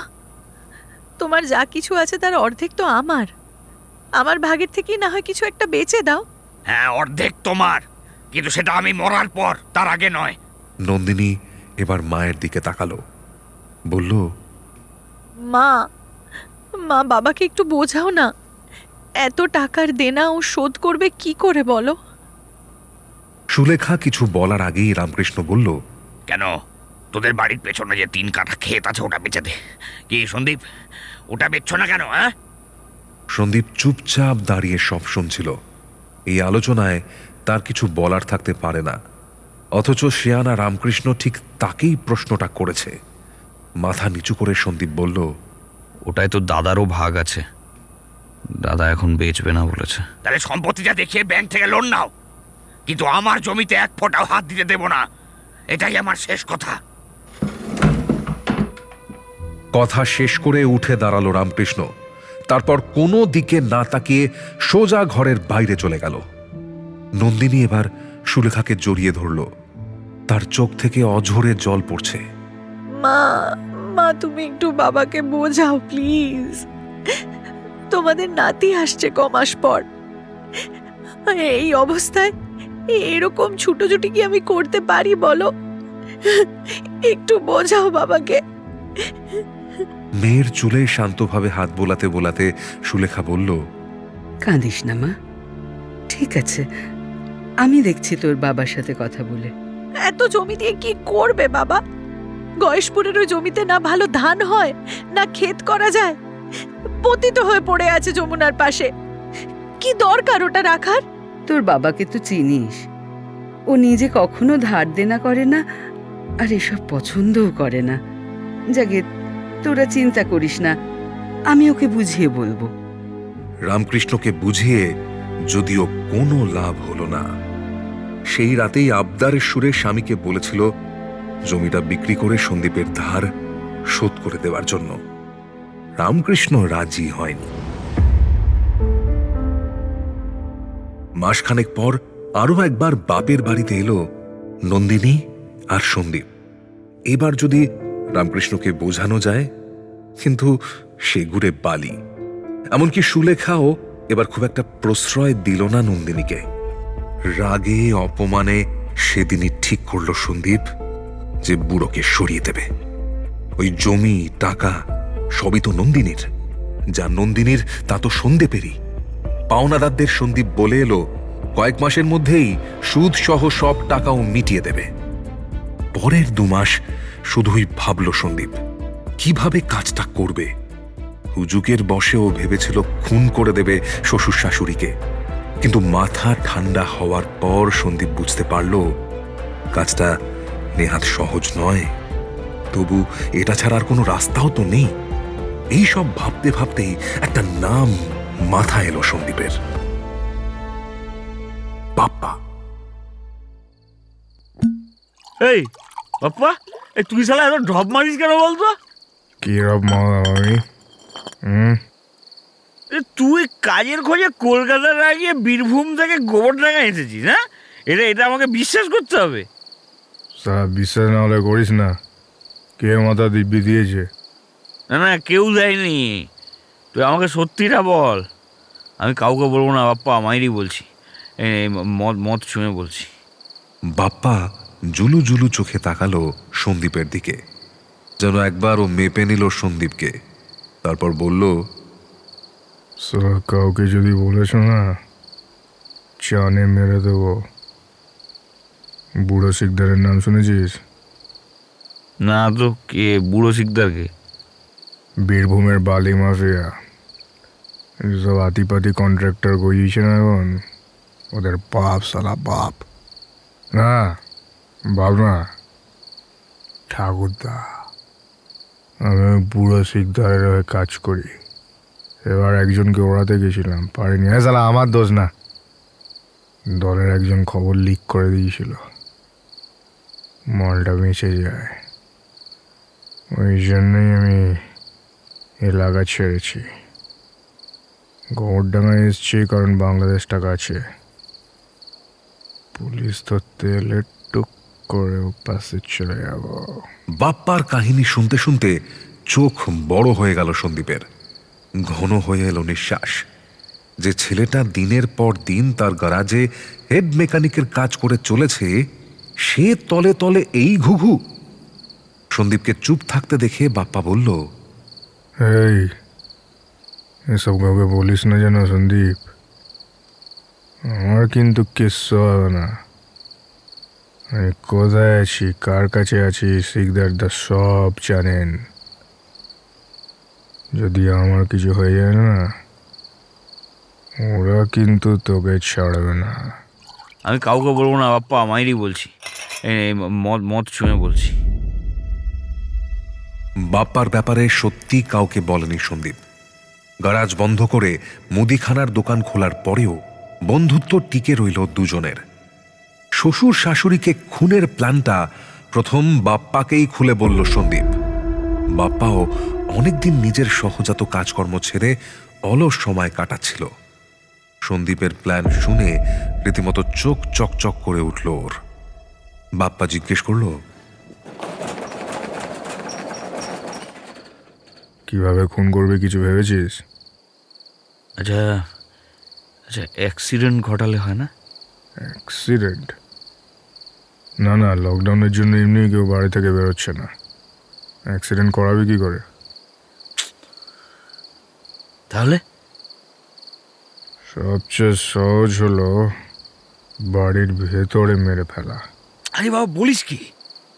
আরে ও বাড়িতে শুধু আমার শ্বশুর শাশুড়ি থাকে না, আমার কাকা শ্বশুর, তার স্ত্রী, তাদের ছেলে মেয়ে সবাই থাকে। সবাই তো আর এক ঘরে ঘুমায় না। না না, তা ঘুমায় না। আমি তো গেছি তো শ্বশুর বাড়ি, আমি জানিও বাড়িতে কে কে থাকে। শোন, আমার মাথায় একটা প্ল্যান আছে। বল বল। কোনোভাবে রাতের বেলা বাড়ির মধ্যে ঢুকতে হবে, তারপর বাকিরা যে যে ঘরে ঘুমায় সেই ঘরগুলো বাইরে থেকে আটকে দিয়ে তোর শ্বশুর শাশুড়িকে। সে বাড়ির ভেতর ঢোকাটা খুব একটা চাপের হবে না, ওদের ছাদের দরজায় নর্মাল গ্রিল দেয়া, করাত দিয়ে ওই দরজার তালাটা কেটে ফেলা যাবে। হ্যাঁ, ছাদে উঠবি কেমন করে? ঘরের পাশে একটা নারকেল গাছ আছে, ওটা বেয়ে উঠে যাব। ব্যাস হয়ে গেল। না না, কিন্তু খুনটা করবো কি করে? বালিশ চাপা দিয়ে? ব্যাস, সব মিডল ক্লাস বুদ্ধি, চাপা ভাবা দেওয়ায় ঝামেলা অনেক বেশি। তাহলে বাপ্পা এবার ওর ডান হাতের তর্জনী আর মধ্যমা সন্দীপের দিকে তাক করে যে ভঙ্গিটা করলো তা সন্দীপ অনেক সিনেমায় দেখেছে। শিরশির করে উঠল ওর সারা শরীর। একবার ঢোক গিলে সন্দীপ বলল, বন্দুক? হ্যাঁ কাকা, বন্দুক, ঝামেলা কম। কিন্তু বন্দুক পাবো কোথায়? আমি জোগাড় করে দেবো, চালাতে পারিস তো? সন্দীপ ঘাড় নাড়ল, অর্থাৎ ও পারে না। তারপর হঠাৎ কি মনে হওয়ায় ও বলল, তুই তো পারিস। আমি তা পারি, কিন্তু কাকা তুমি তো সম্পত্তি পাবে, টাকা পয়সা পাবে, তোমার লাভ আছে, আমার কি লাভ কোনটা করে? বাবা শালা, হ্যাঁ কত নেগামি সোজাসুজি বল না, তোর কত চাই? বন্ধু মানুষ তুই, তোর থেকে খুব বেশি নেব না, 4-4.5 দিস। ঠিক আছে, তোকে তোকে আমি পুরো 5 দেবো। হ্যাঁ শোন তাহলে, আমি তোকে একটা নম্বর দিচ্ছি, আজকালের মধ্যে বীরভূম চলে যা, আমোদপুর চিনিস তো? ও চিনে নেবো। আমোদপুর পৌঁছায় নম্বরটায় কল করবি, বলবি বাপ্পা পাঠিয়েছে, একটা 9 ফোঁটা লাগবে। 9 ফোঁটা? আরে 9mm, কোড ল্যাঙ্গুয়েজ বুঝিস না, অটোমেটিক পিস্তল, দুজনকে মারতে হবে তো, অটোমেটিক না হলে বারবার লোড আনলোড করায় ঝামেলা হবে। ঠিক আছে ঠিক আছে, কালকেই আমি আমোদপুর চলে যাব। এই আরে এই দাম কীরকম পড়বে? এমনিতে ওরা 80-90 হাজারের নিচে ছাড়ে না নতুন লোকের কাছে, আমার নাম বললে 50-55 দিয়ে দেবে। কিন্তু এত টাকা আমি এখন কোথায় পাবো বলতো? কেন, শ্বশুরের থেকে ধার কর, শোধ তো দিতে হবে না। তাই তো, কথাটা নেহাত মন্দ বলেনি বাপ্পা। সন্দীপ মনে মনে ভাবল ৬০-৭০ হাজার টাকা ওর শ্বশুর ওকে ঠিক দিয়ে দেবে। বলবে দোকানের জিনিসপত্র কিনতে হবে, টাকার খুব টান, কিছু একটা বলে ঠিক নিয়ে আসবে টাকাগুলো। সেদিন সন্ধ্যায় ব্যানার্জি বাড়িতে গেল সন্দীপ। শ্বশুরকে খুলে বলল নিজের সমস্যার কথা। দোকানে জিনিসপত্র নেই, খরিদ্দার আসছে না, কিছু টাকা দরকার মাল তোলার জন্য। রামকৃষ্ণ জিজ্ঞেস করল, কত টাকা? এই ৫০-৬০ হলেই হয়ে যাবে বাবা। রামকৃষ্ণ আর কথা বাড়ালো না, বলল, কাল সকালে এসে নিয়ে যেও। পরদিন সকালে শ্বশুরের থেকে টাকা নিয়ে আমোদপুর রওনা দিল সন্দীপ। এই টাকা দিয়েই পিস্তলটা কিনবে সে। বাপ্পা যেমন যেমন বলেছিল আমোদপুরে গিয়ে সেভাবেই কাজটা মেটালো সন্দীপ। ৫০,০০০ পিস্তল এসে গেল ওর হাতে। মাঝরাতে গোবরডাঙ্গা ফিরল সন্দীপ। শুরু হলো অপেক্ষা। ঠিক হলো আসছে অমাবস্যার রাতেই কাজটা করা হবে। সন্দীপের বাইকে দুজন যাবে। আমরা কজন ক্লাবের আগে বাপ্পাকে নামিয়ে দেবে সন্দীপ। বাকি রাস্তাটা ও হেঁটেই যাবে। তারপর নারকেল গাছ বেয়ে ছাদে নেমে ছাদের দরজার তালা কেটে ফেলবে। উপরতলায় ঘনশ্যাম আর মাধবী ঠিক সিঁড়ির পাশের ঘরটায় ঘুমায়। ওই ঘর পেরিয়েই বাথরুম, একটা ছোট্ট ড্রয়িং স্পেস, তারপর মিতালির ঘর। বাপ্পা আগে ওই ঘর দুটো বাইরে থেকে আটকে দেবে, তারপর নিচে নেমে বিপ্লবের ঘর বন্ধ করবে। তালা কাটতে খুব একটা সমস্যা হলো না বাপ্পার। উপরের ঘর দুটো সহজে বন্ধ করে দিতে পারল। সমস্যাটা হলো বিপ্লবের ঘরের দরজা বন্ধ করতে গিয়ে। বিপ্লব যে জেগে থাকবে এত রাতে, সেটা সন্দীপ বা বাপ্পা কেউই আন্দাজ করতে পারেনি। চোর চোর চোর চোর! ঘরের দরজা বন্ধ দেখে চিৎকার শুরু করে দিল বিপ্লব। আর ওই চিৎকার শুনে বাড়ির বাকিরাও জেগে গেল। আমার ঘরের দরজাও বাইরে থেকে বন্ধ বাবা। কোথায় চোর? চোর কোথায়? এই সুলেখা, সুলেখা, আলোটা জ্বালো তো, আলোটা জ্বালো। ঘর থেকে বেরিয়ে এলো রামকৃষ্ণ আর সুলেখা। বাপ্পা যেন মনে মনে এটাই চাইছিল, বাইরে বেরিয়ে আসুক রামকৃষ্ণ।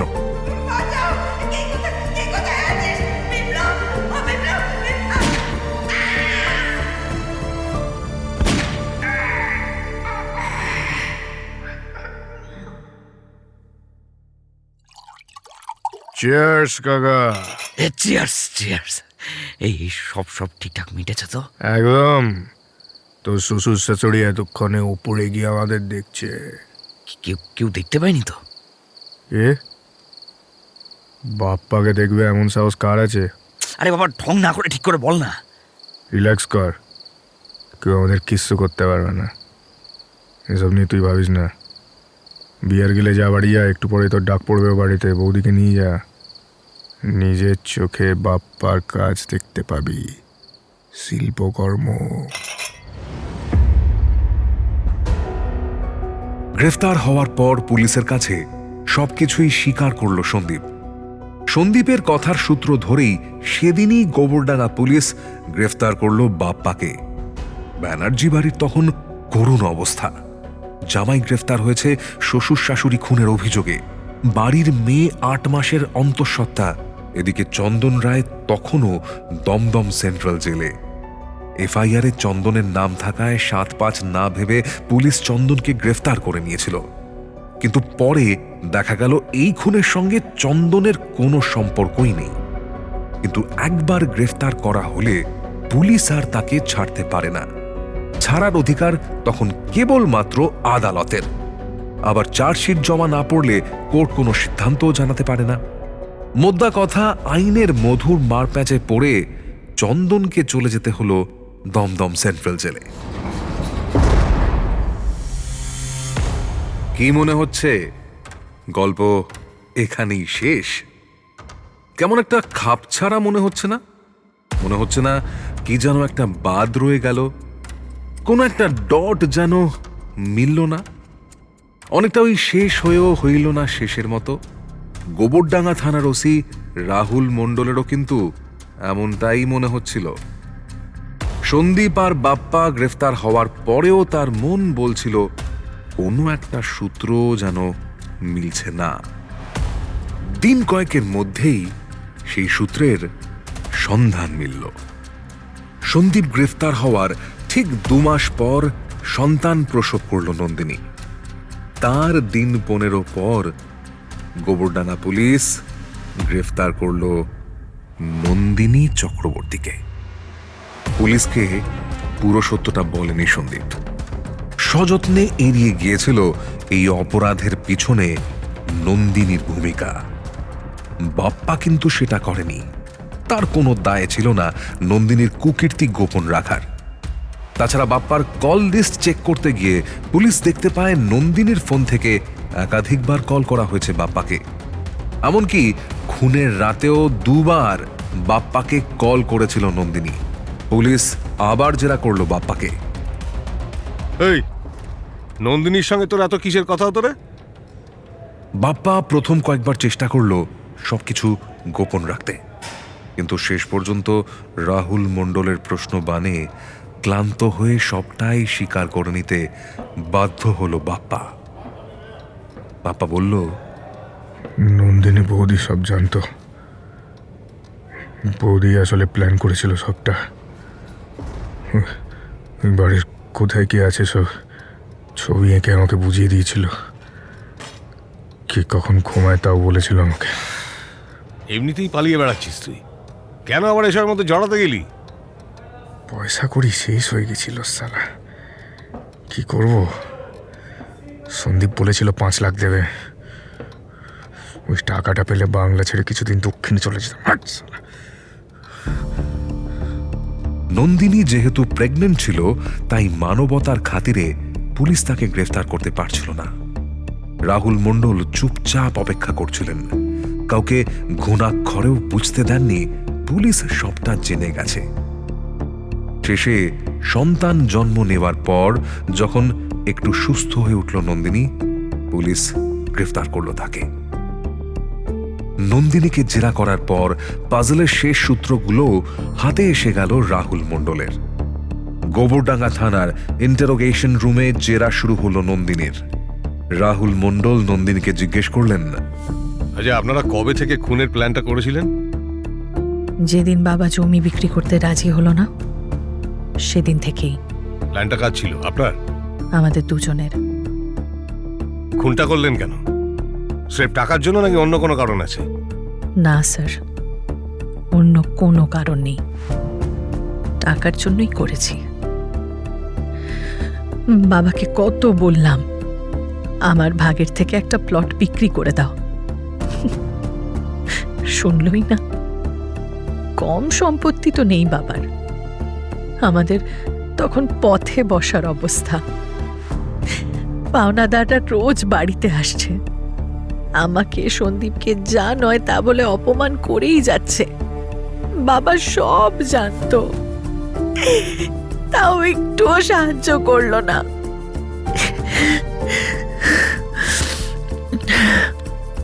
কি লাভ অমন বাবা থেকে? হ্যাঁ, তার চেয়ে না থাকা ভালো। বাহ, বাপ্পাকে কবে থেকে চিনতেন? বাপ্পার ব্যাপারে সন্দীপই আমাকে বলেছিল, আমি ওকে বললাম। বাপ্পাই এই কাজটা করতে পারবে। চন্দনকে ফাঁসালেন কেন? ওই ছেলেটাকে আমার একদম পছন্দ হয় না। খুন করার আগেই ভেবে রেখেছিলাম ওকেই বলির পাঠা করব। এমনিতেও পুলিশের খাতায় ওর নাম আছে, বাবাকেও অনেকবার হুমকিও দিয়েছে। জানতাম জানতাম পুলিশ ওকেই ধরবে। জেরা শেষ হলো নন্দিনীর। জোড়া খুনের আসল মাস্টার মাইন্ড। প্রায় 2.5 মাস পর রামকৃষ্ণ ব্যানার্জি আর সুলেখা ব্যানার্জি খুনের অপরাধে উপযুক্ত প্রমাণ সহ নন্দিনী, সন্দীপ আর বাপ্পাকে গ্রেফতার করল পুলিশ। চন্দন কিন্তু তখনই ছাড়া পেল না, তাকে আরো কিছুদিন থাকতে হলো দমদম জেলে। শেষে বারাসত কোর্টে চার্জশিট জমা দেওয়ার পর ছাড়া পেল চন্দন রায়। জেলে মাঝে মধ্যেই চন্দনকে দেখতে যেত ওর দাদা সুকান্ত। পুলিশ আগেই চন্দনের পরিবারকে জানিয়ে দিয়েছিল ও খুন করেনি, অথচ সেই খুনের দায়ী তাকে গ্রেফতার করেছে পুলিশ। সেন্ট্রাল জেলে অন্যান্য দাগী অপরাধীদের সাথে দিন কাটাতে এক প্রকার বাধ্য হয়েছে চন্দন। দাদা সুকান্তর সঙ্গে 10 ফুট দূরত্ব থেকে দেখা করত চন্দন। গারদের ভিতরে চন্দন আর বাইরে দাদা সুকান্ত।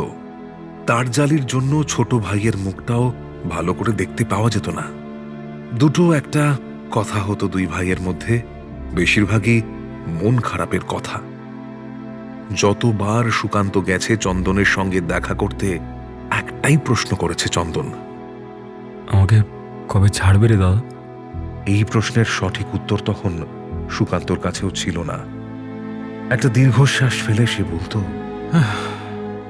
জানি না রে, পুলিশ তো বলছে তাড়াতাড়ি ছেড়ে দেবে। তাড়াতাড়ি ছেড়ে দেবে? তাড়াতাড়ি কর না, এখানে থাকতে আমার আর ভালো লাগে না রে দাদা। এখানে এখানে না সব ক্রিমিনালে ভরা, আমার ভয় করে এখানে। ভয় পাস না ভাই, তোকে তাড়াতাড়ি ছেড়ে দেবে। অবশেষে 4 মাস পর ছাড়া পেল চন্দন। ততদিনে ওই একই জেলে জায়গা হয়েছে নন্দিনী, সন্দীপ আর বাপ্পার। স্বার্থের জন্য মানুষ কতটা নিচে নামতে পারে এই কাহিনী তার প্রমাণ। নন্দিনী যখন সন্দীপের সঙ্গে বসে তার নিজের মা বাবাকে খুনের প্ল্যান করছে, তখন সে নিজেও অন্তঃসত্ত্বা। আর কয়েকদিন পরই ওদের ঘর ভরে উঠবে সদ্যজাত শিশুর অস্ফুট আওয়াজে। ওরা কি চাইলে অন্য কোনোভাবে টাকাটা জোগাড় করতে পারত না? কি জানি, হয়তো জেলের অন্ধকারে বসে নন্দিনী আর সন্দীপও ওই একই কথা ভাবছে, নাকি ভাবছে না। যাদের মনে এত কুৎসিত কদাকার অপরাধ ভরে আছে, তারা কি এমন সহজ সরল কথা ভাবতে পারে? বোধহয় পারে না। রামকৃষ্ণ ও সুলেখা ব্যানার্জি হত্যা মামলা এখন বারাসত কোর্টে বিচারাধীন। হয়তো ওদের 3 জনেরই যাবজ্জীবন কারাদণ্ড হবে। তারপর ওরা এই রায়কে চ্যালেঞ্জ করে হাইকোর্টে যাবে। সেখান থেকে হয়তো সুপ্রিম কোর্ট। জটিল আইনের ফাঁকফোকর গলে সময় এগোতে থাকবে আপন তালে। নন্দিনীর মেয়ের বয়সও বাড়তে থাকবে। খুন হওয়ার মাসখানেক আগেই যে মেয়ের নাম ঠিক করে ফেলেছিল রামকৃষ্ণ। একদিন একান্তে সুলেখাকে ডেকে রামকৃষ্ণ বলেছিল, শোনো না, নন্দিনীর যদি মেয়ে হয় তাহলে ওর নাম রাখবো শিউলি। ইস, কত শখ! ওদের মেয়ে ওরাই নাম রাখবে, তুমি একদম বাগড়া দেবে না। ওদের মেয়ে তো কি হয়েছে, আমারও তো নাতনি। এই যে তোমার 2টো মেয়ে আছে, ওদের নাম অন্য কেউ রাখলে তোমার ভালো লাগতো? উত্তর দিতে গিয়ে 1 সেকেন্ডের জন্য থমকে গিয়েছিল রামকৃষ্ণ। তারপর হেসে বলেছিল, ঠিক আছে ঠিক আছে, ওরাই রাখুক, কিন্তু যদি মেয়ে হয় আমি কিন্তু শিউলি নামেই ডাকবো আমার নাতনিকে। মেয়েরই জন্ম দিয়েছিল নন্দিনী চক্রবর্তী। যদিও রামকৃষ্ণ ব্যানার্জি নাতনিকে শিউলি নামে ডাকার সুযোগ আর কোনোদিন পাননি। আজকের কাহিনী এ পর্যন্তই। সামনের মাসে আরও একটা ক্রাইম কথা নিয়ে আসব আপনাদের শোনাতে, যে কাহিনীর সব চরিত্র কাল্পনিক নয়।